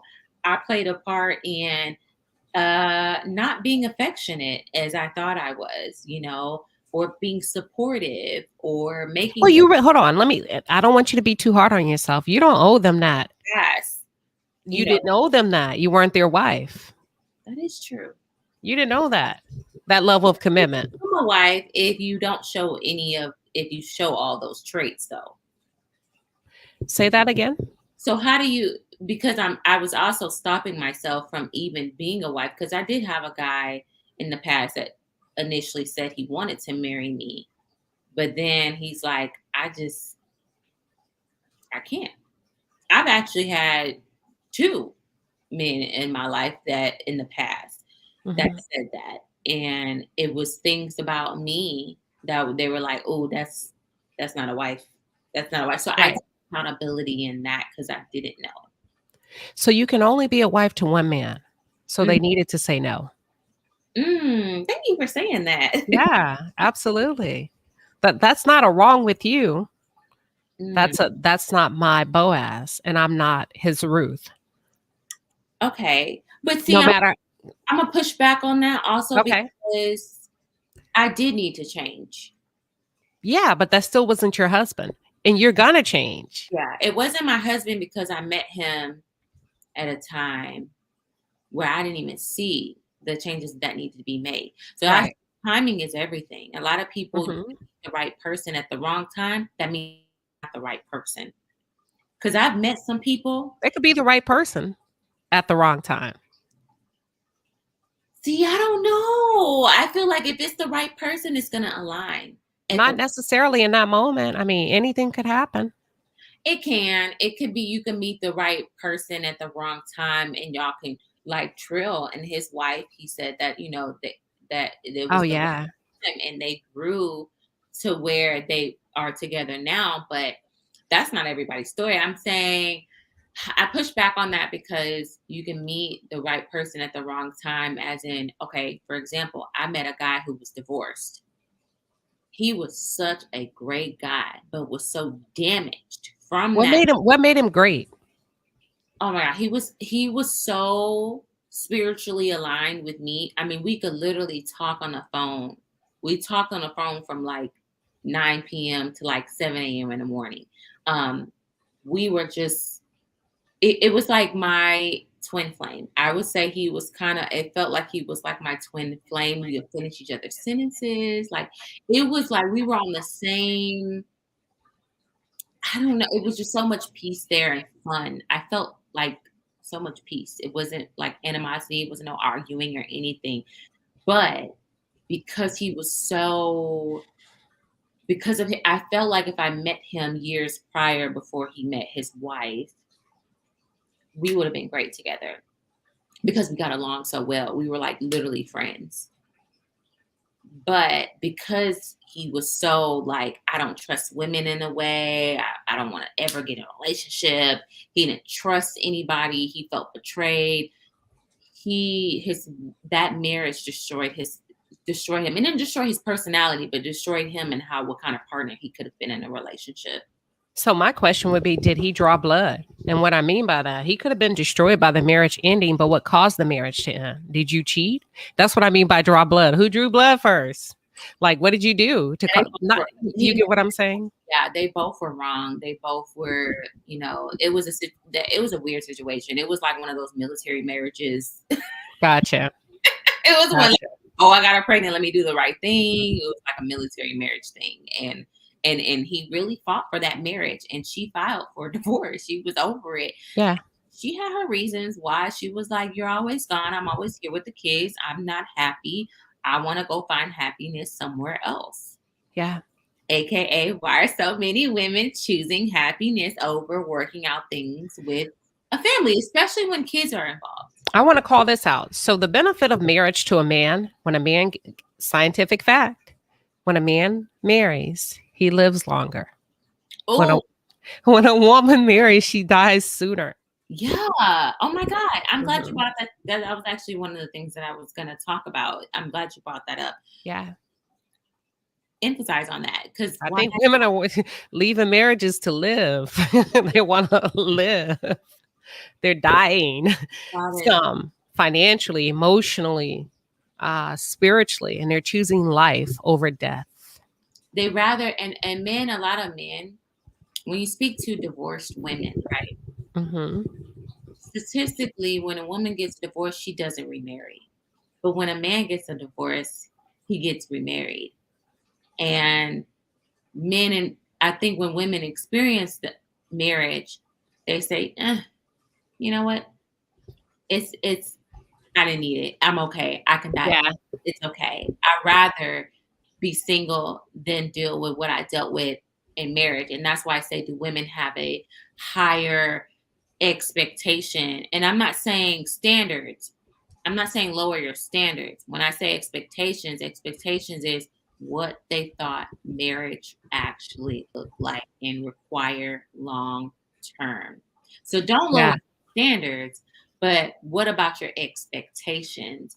What sacrifices that you make as a mother, wife? Because once the kids are gone, you're still obligated to work and fight, not fight, but work for your marriage and work as a wife and fill those wifely duties. And a lot of women who's like, you know what, I tried this marriage thing and I tried it twice. I tried it 3 times. I don't want it anymore. I don't have Yeah. no interest. And you hear that, and you're like, whoa, what is that about?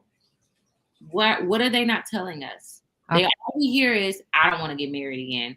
If I ever got a divorce or lost my husband, I would not marry again. Okay, elaborate on that. I'm done. Really? I'm Okay, so out of here.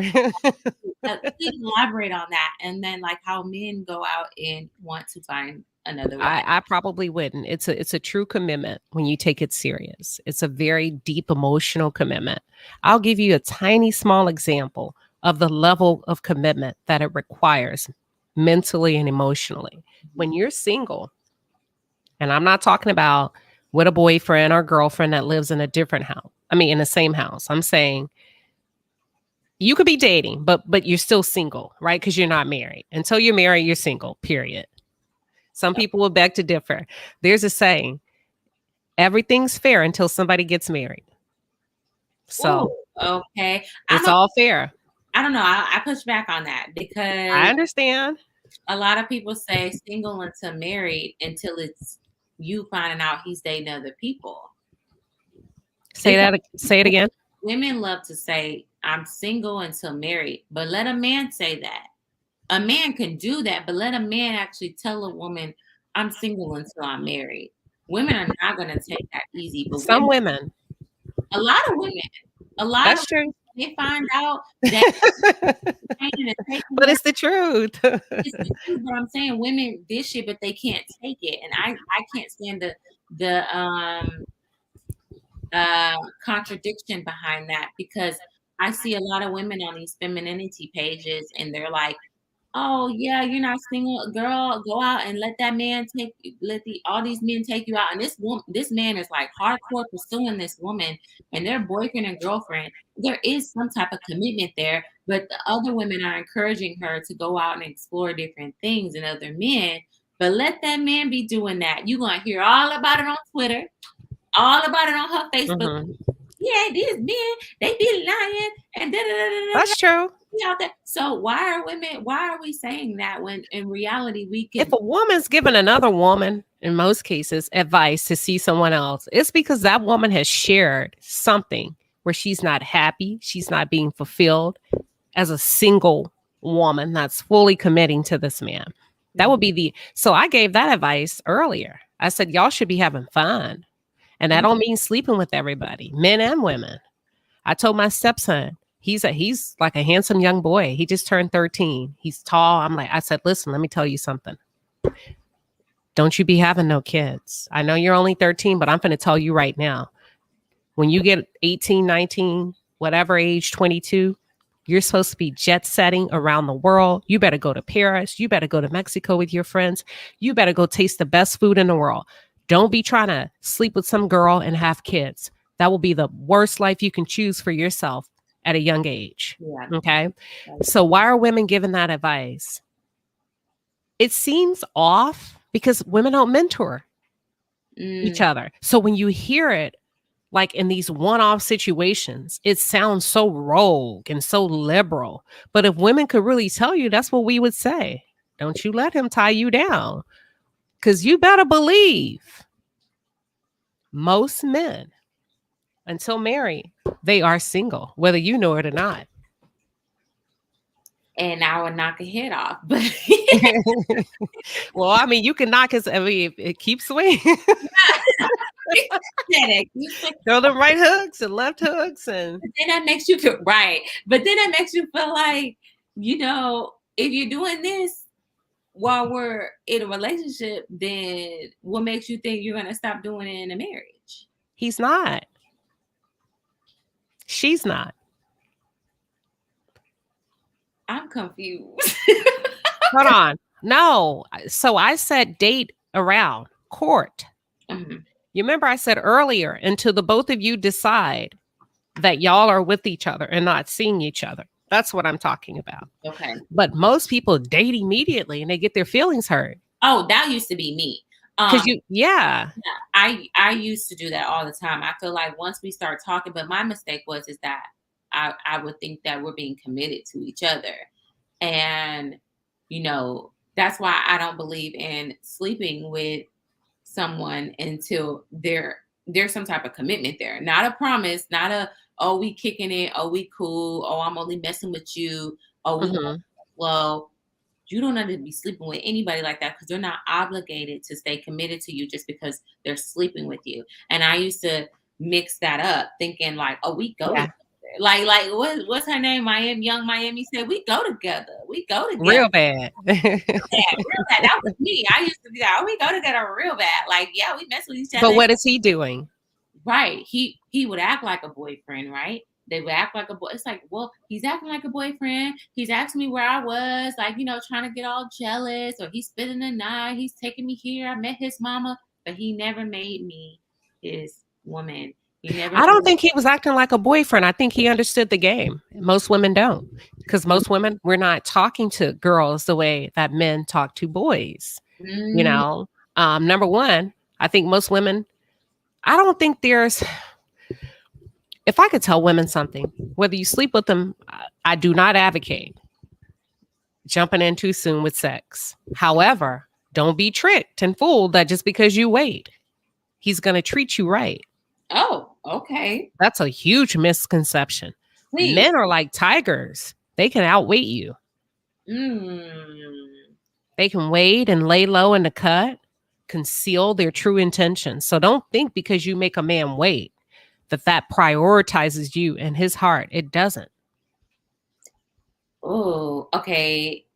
What did I mean? Wait, what do you mean? Like wait until marriage or wait until not marriage? Because most people aren't waiting until marriage. So I want to be realistic. It is realistic. I'm glad you said that because when I get married, people are like, "Why did you wait till marriage?" And I'm like, "Are we really going here? Because how many people are really?" And then you hear about like the 50-year-old versions that are like, still waiting for their Boaz. Yeah. Like, that may have worked for you, but maybe I want to be intimate in my committed relationship until this is the person that I can see marrying. Now that I'm older, I think that the value of sex has gone down. People are just having sex with people they don't even like. Yeah. Having sex with people they're not attracted to, they don't like. Just because they can. It's almost grotesque. It is kind of grotesque. And they have an itch they can't scratch, and they just want something and someone or a pair of thighs to wake up in their bed, and they think like, oh, well, this is something. Really, it's an empty fulfilling, and you're just soul tying with this person that you could possibly end up having a kid with, and then the woman end up keeping the kid, and then the man is like, I don't even like you, and then the woman's like, what? You were acting like a boyfriend, you were doing this, you were doing that. He's like, you ain't my girl. I actually have a girlfriend. It's almost like so we're all adults, right? If I could give a woman advice without me putting on a perfect, that's my husband. Hold on. I can't see you. Hold on. Look, my door open. Hold on. So if I could, let me make sure, because I'm upstairs by myself. Hold on, y'all. Give me one second. But I think that's my husband.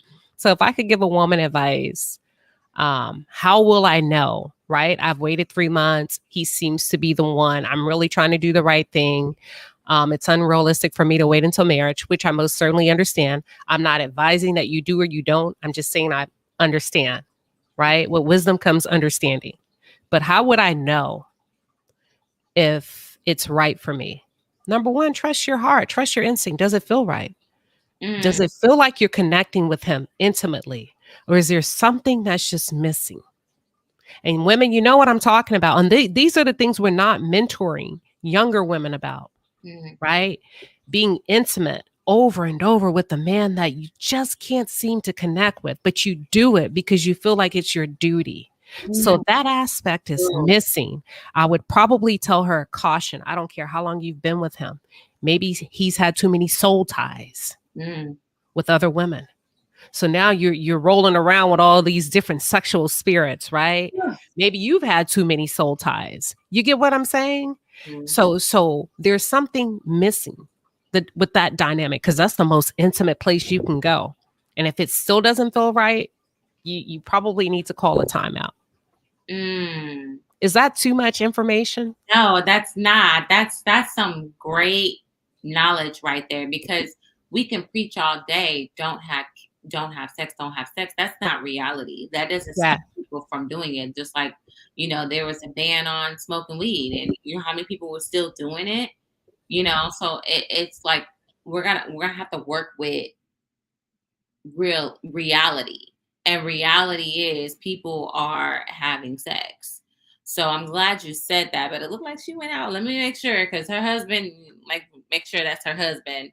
But we'll go into the comments right quick until she comes back. I'm here. I'm just scary, which is why, as a single woman, I would never buy a house by myself, by the way. Just FYI. Oh, okay. I don't, yeah, I don't want to, when I think Just about because I'm scary. no, I don't want to buy a house either without a husband. I mean, I want my husband to be there, Yeah. to sign those papers. I don't want him to move in with me. I want us to move in together. Yeah. But go ahead. I think you're about to take some questions. Oh yeah, no, I was looking at the comments. I am Courtney. Hey Hey, girl. Courtney. I was gonna go. Let's see. They are numb. Sex is just a thing to do. It's unfortunate as it's lost its value. I do think that a lot of people look at sex as something fun to do. Women, now that I'm older, more knowledgeable, like, it was put out there to my peers that it's something fun. It's something that you and your girls have something to talk about at the table. Like, girl, I did this and this is what happened. Mm-hmm. You have something to tell your girlfriend. And when really, she's not really telling you how that dude didn't call her back, how he really just Yeah. texting her, how he's dry texting her, how he's playing her. And then they come on YouTube looking at, why is he doing this? Why is he? And we're all Mm-hmm. play games and tactics with each other when we should never be even sleeping with that person to begin with. Yeah. Because we're bored.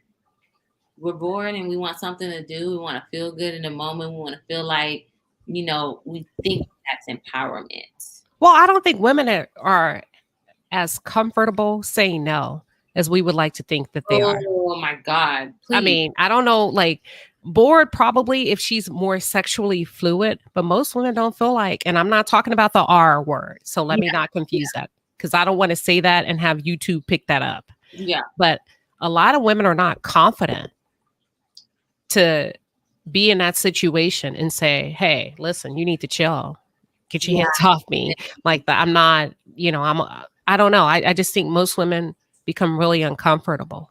Yeah. Or they're scared the R can happen. So they just go ahead and give in. Or they're scared that he's not going to like you anymore. So you just go ahead and give pressure.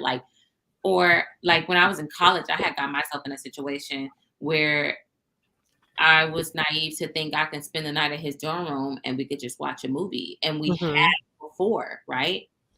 And then I come for another time and it was like, no, we're not doing that. And it was like, wait, what? Like, what do you mean? Like, whoa.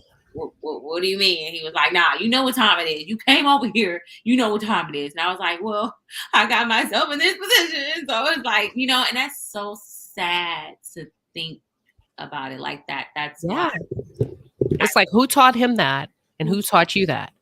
Where'd you Exactly. both pick up that from? Like, I don't know. You know what I mean? The dynamics, the role, the code switching, all of that. And I think as women, if we do more talking, let me ask you this.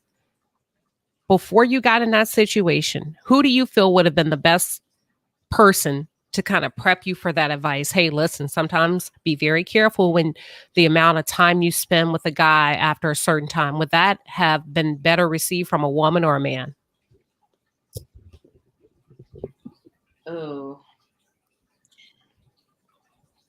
oh, that's something to think about. We can come back to it. We can put it in a parking lot and swoop back around. Because I had talked to my dad about sex, but he really was vague about it. Like, oh, these boys are going to tell you whatever you like. I'm not going to know what that means. Like, Mhm. I need you to break that down. He's never once told me, don't go to a guy's house late at night because they're going to expect, I think parents are too scared to talk about sex with their child and with their teen because they feel like they're encouraging them to do it when really they're just not preparing them to be equipped in those situations. So I feel like I wish both. I wish, um, I had a mother to be vulnerable and tell me some of her stories. I think if I was to have a daughter, what I would tell her is some of the messed up stuff that I've been in and let her know, like, you're not dumb. It's normal. Like, I've made these mistakes too. You look at me like mom can do no wrong. But guess what? Mhm. Mom, before mom was your age. And let me tell Yeah. you some of the stupid things that I did. And I feel like in those moments, I would have thought about my mom and would have been like, oh my God, my mom said she was in this situation. Yeah. And my mom look at me like she wants me to be better than her. Let me make a decision. That's something she wished she could have done. I think that would have been more reciprocated than, but I don't know because I didn't have my dad talking to me, sitting down and being real, Right. real vulgar with it about how men think. It was just like, oh, boys is gonna tell you whatever they want to hear. What Mhm. felt like what he said was real. I'm like, yeah, daddy, those were those guys. But this one right here, It's funny you say that. The first sex talk came to me from a man. That was not my father. mm-mm. And it was my high school. So I played volleyball in college. Like, wow. That was like huge. Yeah, And that's my high school coach and her husband and my best friend from high school, I my college started first before my best friend. So they were all driving me down to college. I was so excited. And to the parents that have kids, college students, I know what you guys feel. I was so excited, but I was so scared. I was a freshman on my way, about an hour out from the campus. Her husband's driving, and he must have been thinking about this for hours. He says, and listen, out of nowhere, he says, when you get on this campus, you're a freshman. And all of those football players, they're looking at you girls that are freshmen on campus, and they're going to come after you and want to date you. And let me tell you, if you sleep with any one of them, as soon as you do, everybody will know because that's how those boys are. mm-hmm. That's all he had to say to me. Wow. That stuck. He said, as soon as you do, everyone will know because that's how those boys are. Because he That played is true. football in And it didn't college. have to be the athletics. I had friends that were speaking with the friend groups and it got around to like the promoters and oh yeah, she's a toss around. They used to call them toss. In college, Mhm. they called them tosses. Even if you weren't, I mean, it could just be a freshman girl. That's her first time on campus, and some guy, like you said, is being nice to her. The guy your dad didn't tell you about, Mhm. right? He didn't give you enough description to prepare yourself from being away from home. Yeah. And yeah. Yeah, you get fooled. You get fooled.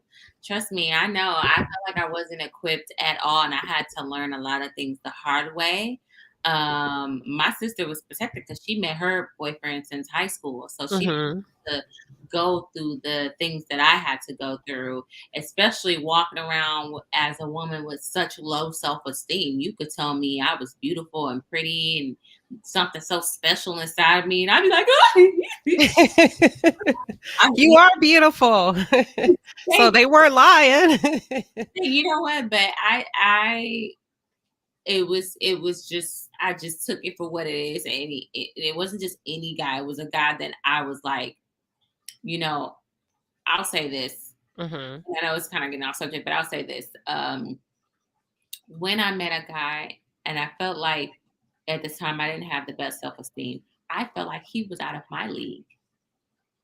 I felt like he was out of my league, therefore I allowed him to treat me any type of way because I just wanted him to choose me because I knew he had options to choose other women who looked more that girl because I didn't have any self-esteem. So I Yeah. allowed him to mistreat me and my body and whatever for so for years because I just put him on such a high Yeah. pedestal.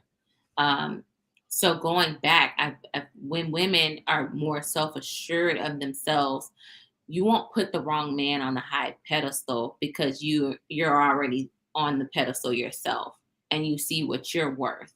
Yeah. It will save you a lot of pain as well. So I just want to throw that out there because this channel, when I have this channel, it's not to it's a safe it's a safe place.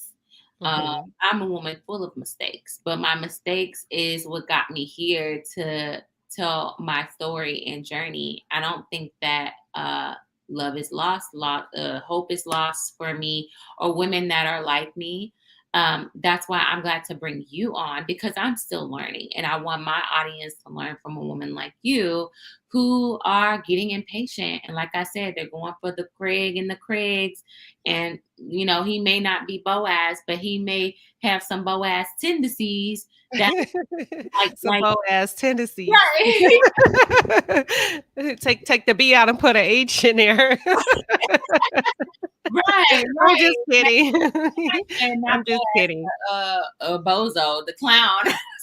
Somebody said that in the chat. I think it was Paul. I say, that's funny because sometimes a clown can look like Boaz if you get impatient and you're Mhm. tired of meeting people and not working out and meeting people again and not working out and the Yeah. same cycle of dating over and over and over again and getting your expectations. How do you equip somebody of that?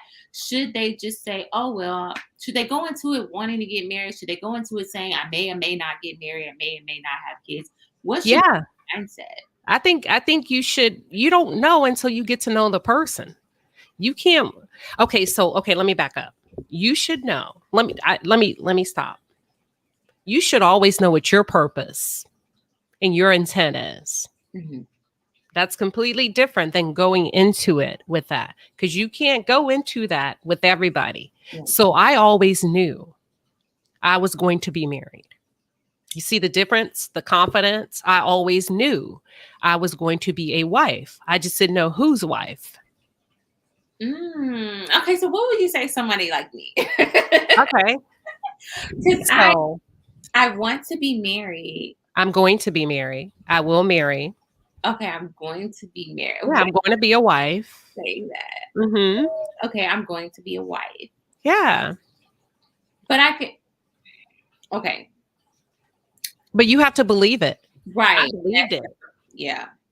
How do you believe that for you? I think okay, let me give you some examples. I don't know if there's a real true script, right? Let me tell you what worked for me. Okay. One day,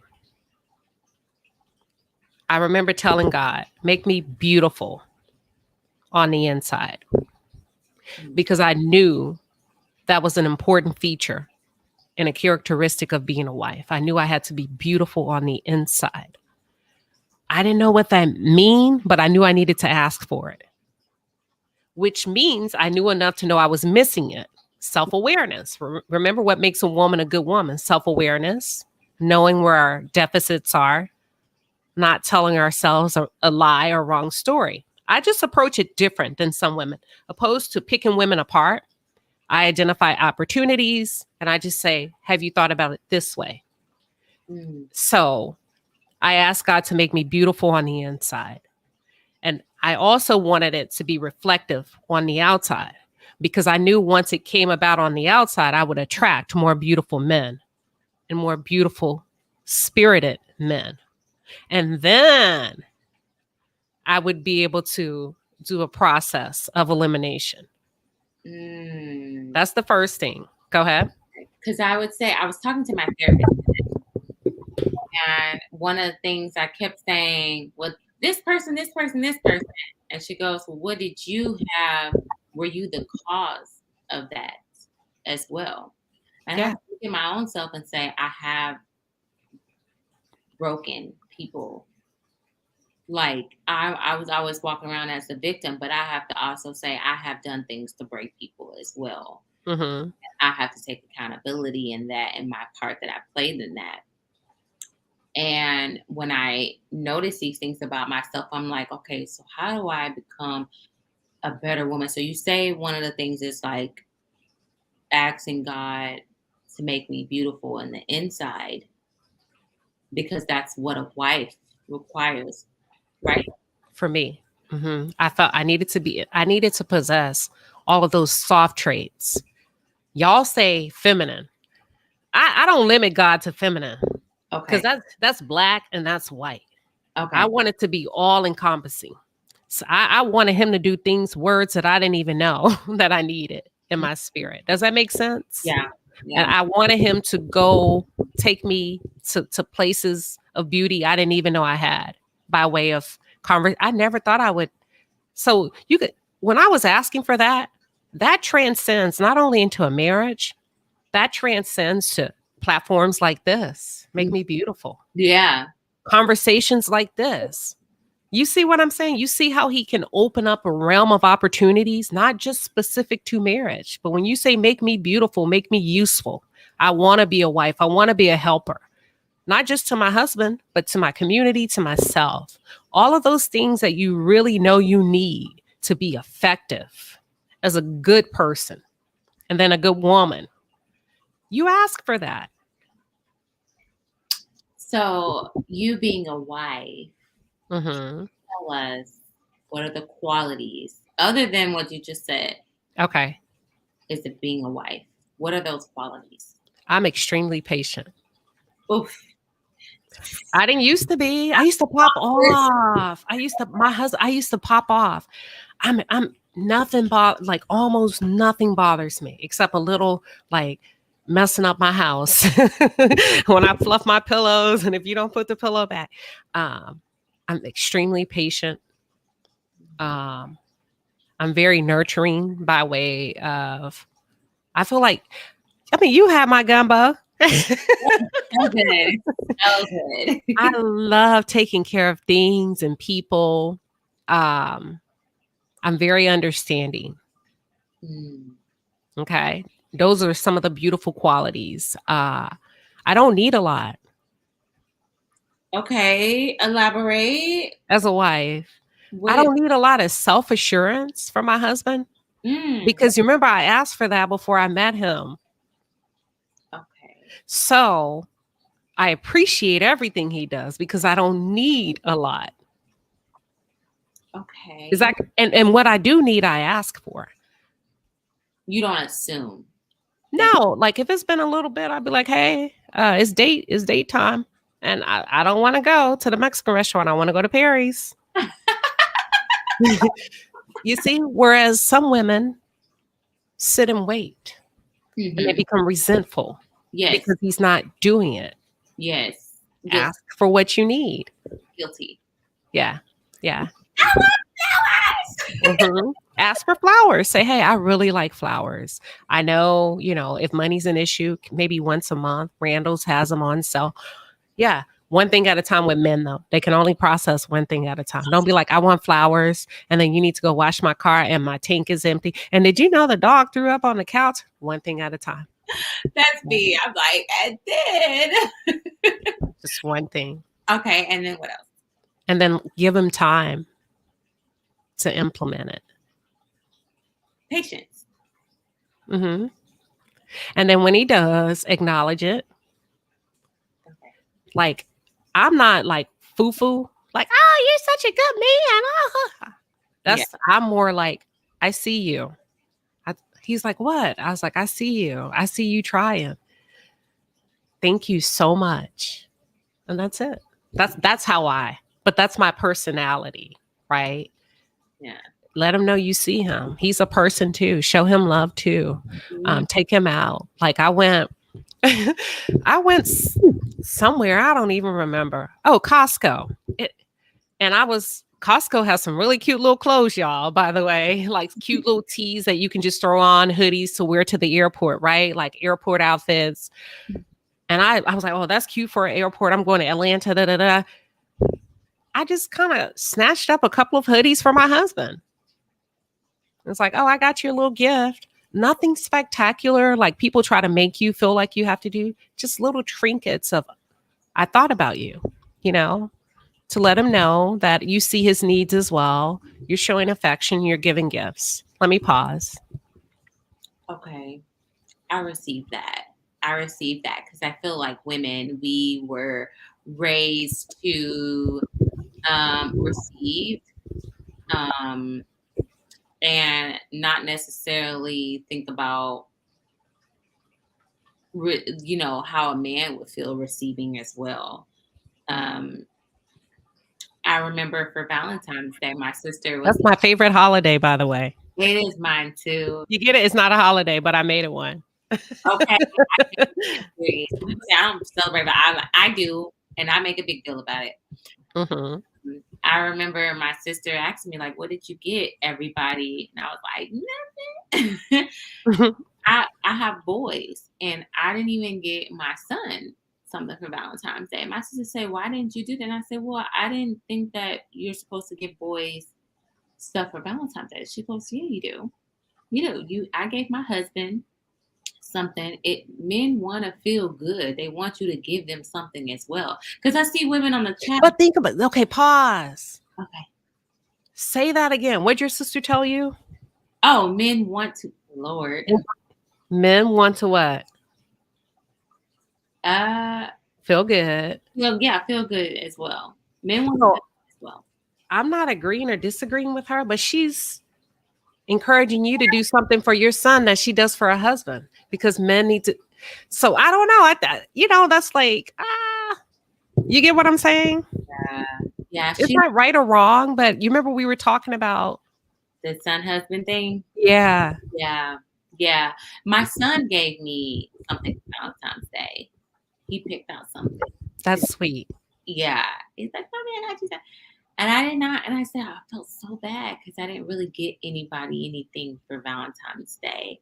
Because I looked at it like, oh, it's a woman's day. Like men don't care about stuff like that. Or women say, oh, just get them a pair of socks or give them a card. Or even with men's birthday, I don't think there's some women who go all out for men and the wrong man.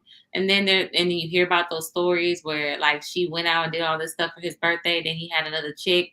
He told like there was like something online where it was like, oh, she bought him all this stuff and he told the girl that his mom bought it for him. And I was like, this will make you not want to buy things for me. Boaz tendencies. Okay. Boaz tendencies. Boaz tendencies, but ain't missing a lot. So when you hear stories like that, we're like, oh, I don't want to do too much. And if I do too much, he's gonna expect it all the time, and he's gonna take advantage of me. Like, what do you say to women like that? Like, why do we feel like that? You gotta. Okay, so you're gonna always have this war within you. You gotta do what feels right. If you feel like you want to do something but not too much, then do something small. You can get them a nothing but cake, a little bitty cake. Mm-hmm. What, for $4? Yeah. Happy Valentine's with a pint of Bluebell ice cream. It's not too much, but you get what I'm saying? Yeah. You spent under $10, no love lost, if that's what you really want to do. Yeah. If you don't, then don't do anything. I probably wouldn't get a man a gift the first year of Valentine's because I probably wouldn't if I were dating because I think it's more for women. I do too. Yeah. I have to read this comment just because Sunshine Grace, I asked her flowers. He said he does buy flowers as they die. They don't last. He doesn't buy flowers as they die. They don't last just because he didn't like them. He didn't buy them for me. We are divorced.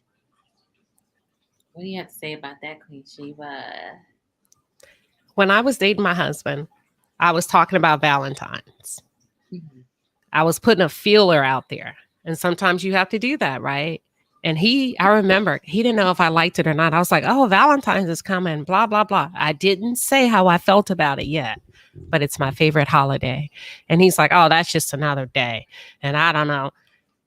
And I let him finish. I said, it's not another day to me. It's a holiday to me.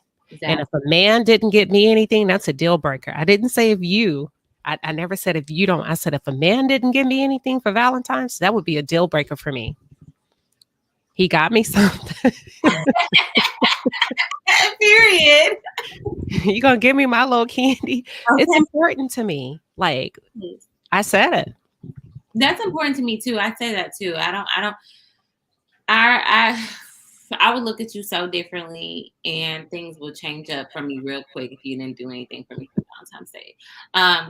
But we are going on 2 hours in, so I kind of want to get back to You the were on divorce.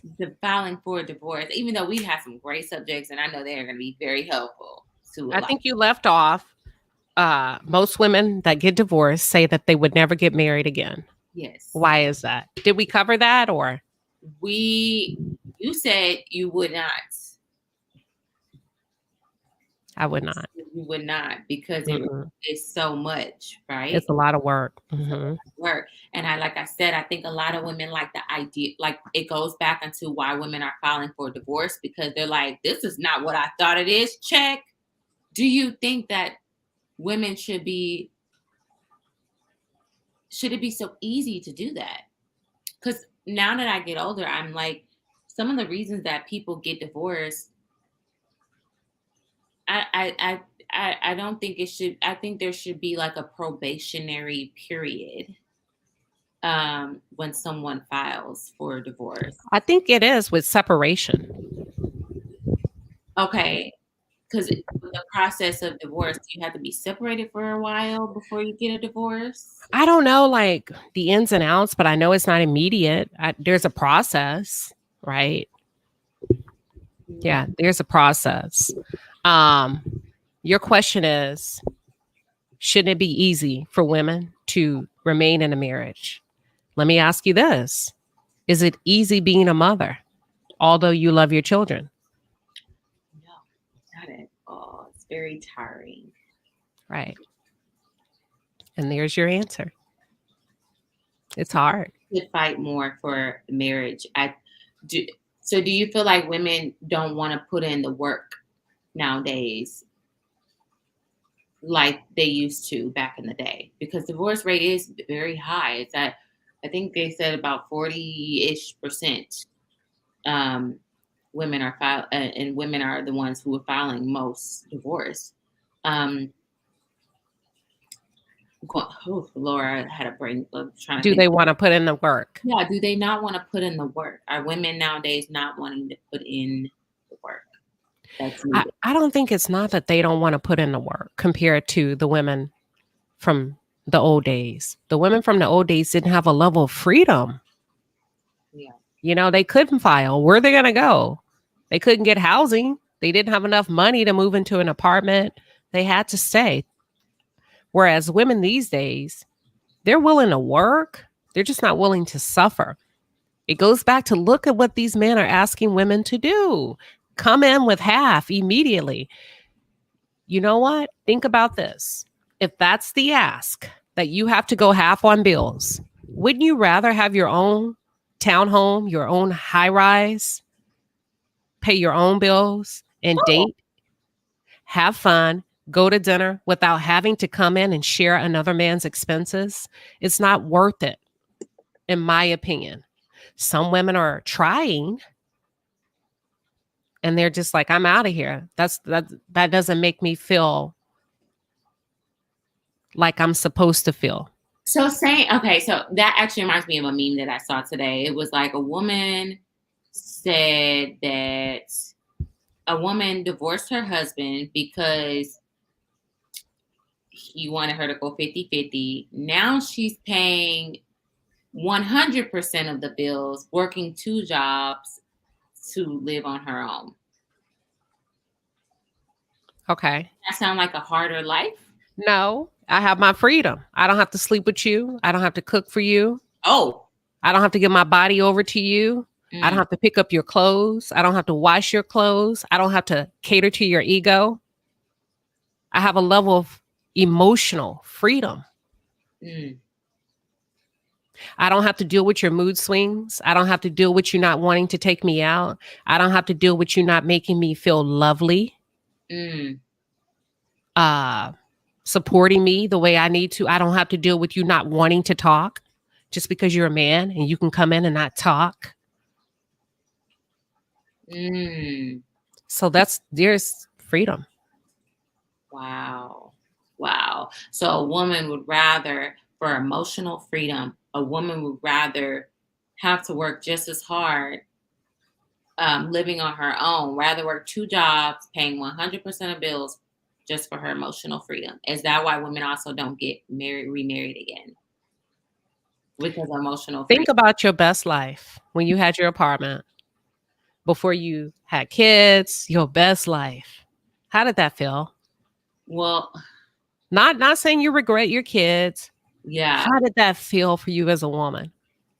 Oh, it felt lovely to walk in. So I didn't have my apartment before my kid, but when I had only one, okay, he was with his dad. There's just something about walking in, clean place, how I left it, and it looks exactly. And I don't have to worry about cooking for anybody or anything. It's like the feeling of taking off your bra when you come in, and you can walk around the house doing whatever. You're not being it is a sense of freedom and peace. Tranquility, serenity, peace. Let me tell you this: women work harder in a marriage, and that's another thing women don't tell other women. You will work harder in a marriage than a man. Wow, why is that? It's just a natural ebb and flow. We're more nurturing. When you're not going to get a salad without calling him to see if he wants a salad. That's mental work. Wow. Whereas he'll eat out at work and won't bring you. If I bring a drink home, now I'm not even married yet, but if I bring a drink home and I walk through that door and he's like, "Oh, you went without, you didn't get me nothing," and it's like vice versa. Wow.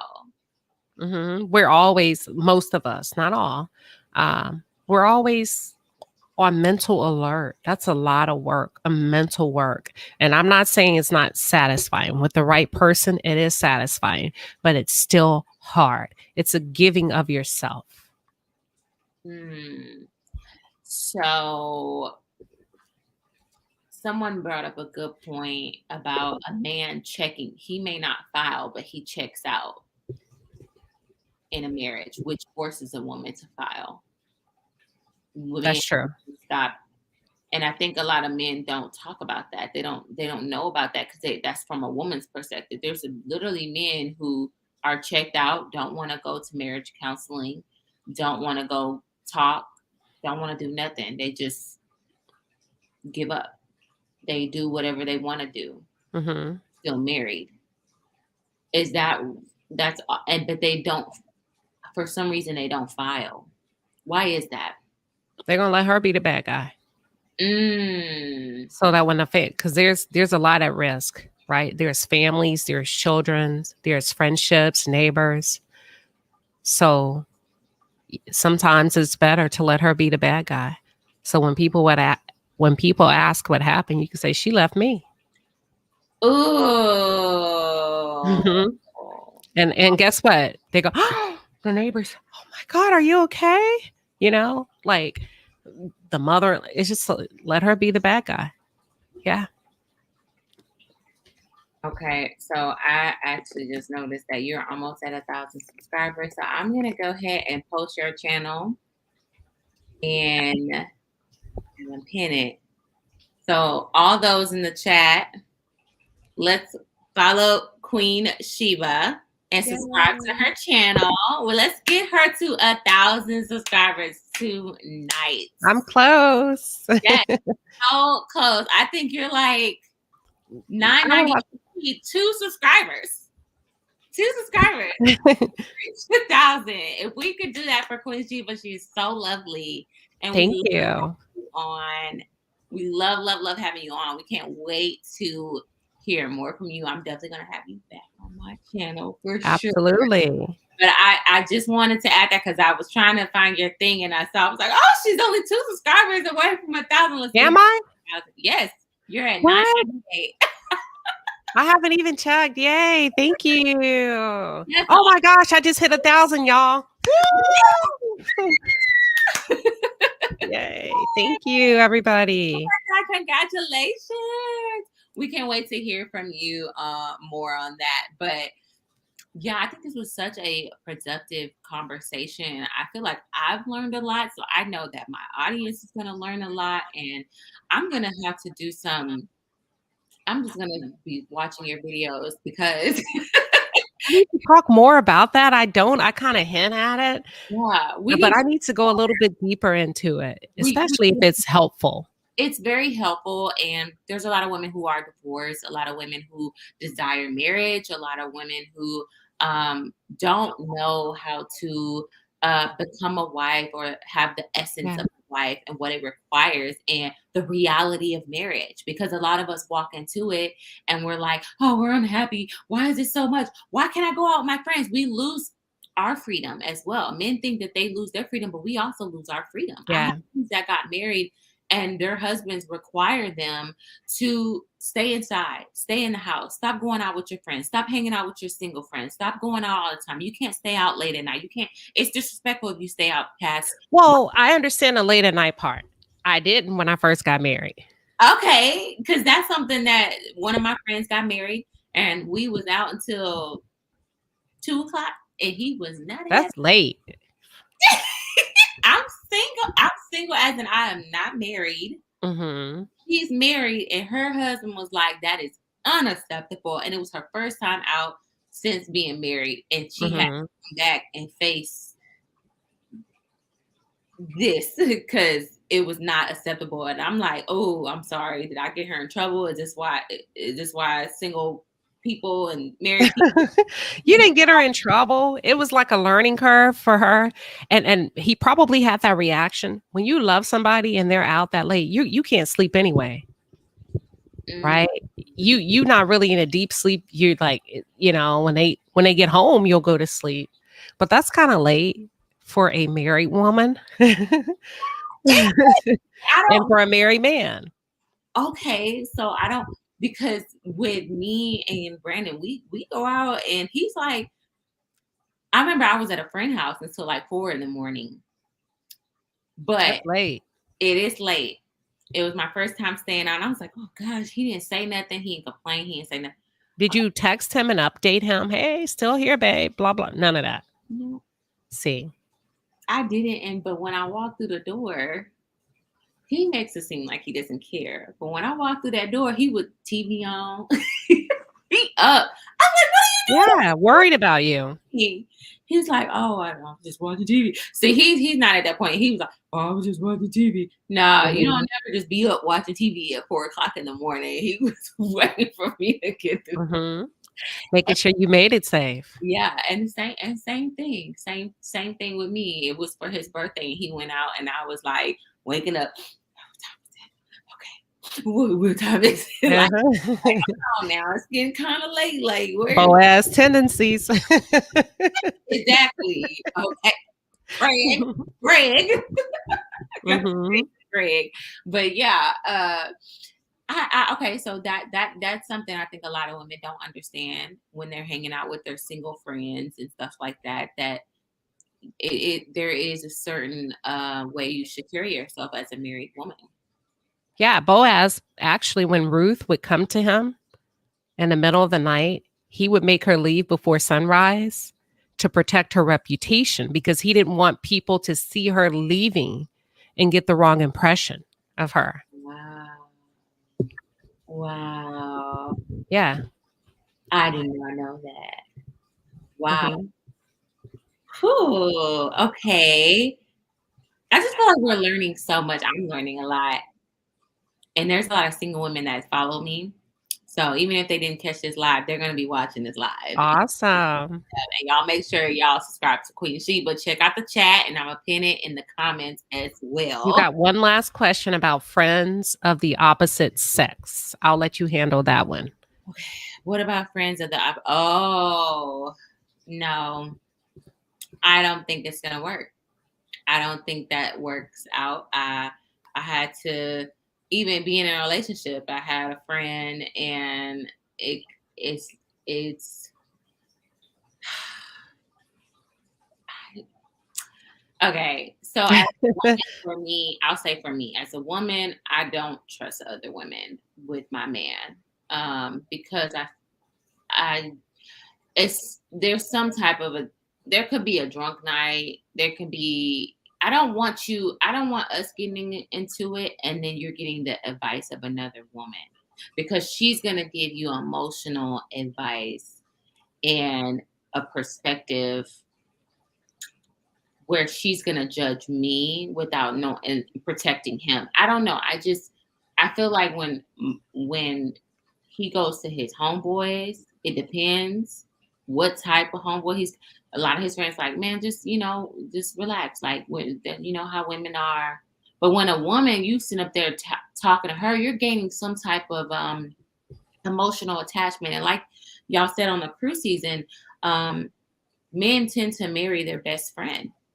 Mhm. So from what I know, if y'all are gaining that friendship and things are going left with us, what makes you think you're not going to want to start looking that way at her?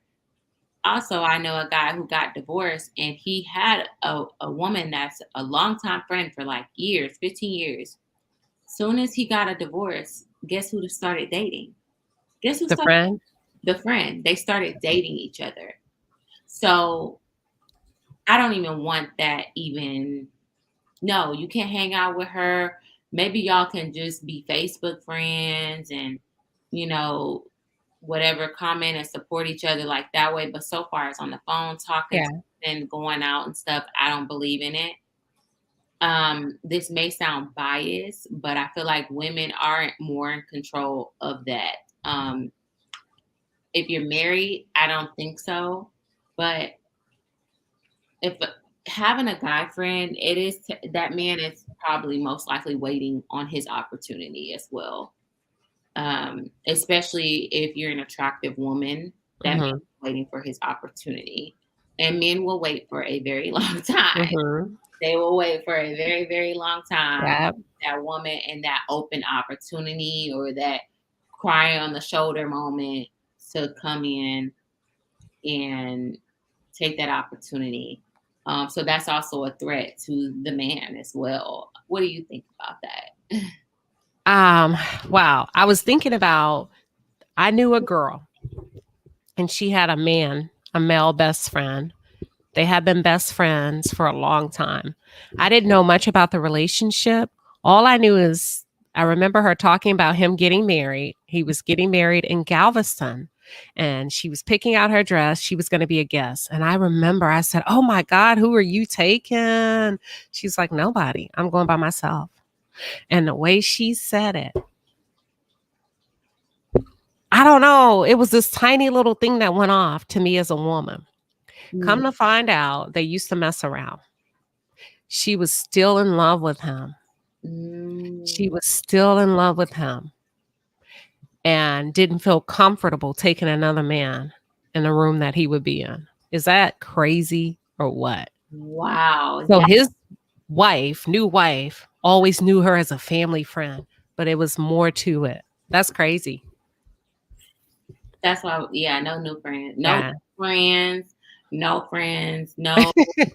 I remember when me and Brandon first started dating, he was friends with two Hispanic girls and they called themselves in a group chat the Amigas or something like that. And I was like, skirt. No, I don't like that. I don't like that. I'm not trying to be controlling, but I don't like that. I don't like how they text you. I don't want you to talk about a relationship with them. I don't want you doing none of that. Because I remember And this is probably a whole lot. I remember I was dating somebody back in college, Mm-hmm. and he called me at night after leaving his friend apartment late at night. And it was a girl and two girls over there. He calls me as he's leaving, and I hear the girls like, "Oh, bye," and I'm like, "Where are you?" He's like, "Oh, I'm just talking to my friend, and da da da da. I'm just leaving." And I was like, "Is it?" And I'm like livid at this point because I'm like, "This is so inappropriate. You're at their house, Mm-hmm. you're at their apartment, you're hanging out with these two girls. You're the only guy that's there. That's not okay." He's like, "This is my friend. This is my friend," and I was so mad about. Was he your boyfriend? He was my boyfriend. He was my boyfriend. And I said, what if I just got through leaving a guy's house right about now? Would that be appropriate? And he just acted like he wasn't getting it. And I said, okay, I'm going to go call my homeboy and I'm going to go hang out at his place late at night. And he was like, well, okay, well, and then it was weird because when he introduced us later after that happened, now I got some type of resentment against her because I'm like, I don't trust these girls. I don't trust that. Mm-hmm. And so then this is like the worst thing a woman can say, but we met and he introduces like, oh, this is so and so. Oh my God, I heard so much about you. Well, maybe he was talking you up positive. No, you talk too much. If you heard so much about me, that means I've been talking too much. It goes off. So I was like, oh, hi. But what's crazy? They're still friends to this day. She's married and has a family and Mm-hmm. still friends to this day. It's so there. I do think there can be friendships like that. Just it depends how close it is. Like you can't Yeah. be close. You can't be that close, and you never know the history behind that. Yeah. A woman could sleep with that guy and be like, he's just my friend because it didn't work out, but you don't even know that they probably slept together. Yeah. That's why I don't trust. I don't trust it. I don't think that it's appropriate. No, I don't think that it's appropriate. So I'm gonna look at some him running behind his lady friend when there is a relationship issues feel like a violation of privacy. It's sad, but women get torn apart by this stuff. Men play women off of each other too. Yeah. That is true. Yeah. Men, Or they can play you off of their mom. okay. What you mean? Sometimes a man will talk about you to his mother, not just a lady. You see, depending, but that's a whole. We can save that. I know it's 12:15 a.m. We're gonna tuck y'all in, and we can come back to that. The mamas that don't make me not like your mama. I'm gonna say I'm gonna end up going in on your mama, and then you're gonna be really bad. Because don't talk about me to your mom, because then the mom is now involved, and then the mom is now involved. Now she is acting funny towards you or whatever, or trying to play both sides. I don't like stuff like that. I've been in situations like that, and I don't like it. Mm-hmm. My mom calling. I remember I had a mom call me and was like, "He really wants to marry you, and you just need to stop doing this." And I'm like, "What? Excuse me?" Like it was. Ooh, I'll never get that phone call, and I was like, "You are out of line." Like you can use that as content. Like you could. Wow. Let's talk. When the mother is the other woman. Like seriously. No, or they get mad that you. Look, I didn't have to compete with mamas before where I remember I was dating a guy and we broke up and his mama thought it was over and I walked through that door. Guess who's coming to dinner? Did you kiss her on both cheeks? Mm. Okay. I didn't go anywhere. And she was looking like, she literally was like, she was looking like, I'm surprised you're here. I was like, that's hilarious. It's so nice to see you again. I'm back. Like, yeah, I ain't going nowhere. Yeah, you thought I was gone. Your son loves me. Yeah, your son may be telling you all that stuff, but I'm still here. So talk about that on another day. Talk about that. All right, Queen Sheba, congratulations for the 1,000 Thank you. subscribers. Thank you, everyone. Great to have you back. And you guys make sure y'all go subscribe to her channel. If y'all have any like ideas, or y'all have any if y'all want to get some advice, where can they find you in YouTube? So I am at Queen Sheba, just like my screen name is spelled here. Also, I have my link tree connected to my YouTube. It'll link you out to my Instagram. Feel free to connect with me there. Feel free to peruse my page just to get a better feel of what my real life actually entails. Yeah, she likes Yeah. to cook, and she's with the husband. She got the house and the dog. Just such a beautiful life that we inspire. I received that. Thank you so much. Yes, thank you so much. And it was good having you on. I can't wait to have you back. Definitely for more content. My audience love you. And all right, guys, I hope y'all learned a lot, and comment below on some of the topics we talked about. And give your intake. I would love Yeah. to hear your intake about marriage and divorce, and women being prepared for marriage, why women are filing for divorce, and do men play a part, and what can men do to better be better husbands so the divorce rate can go down. And Love it. okay, guys, thank you so much. And that is all for today. Bye.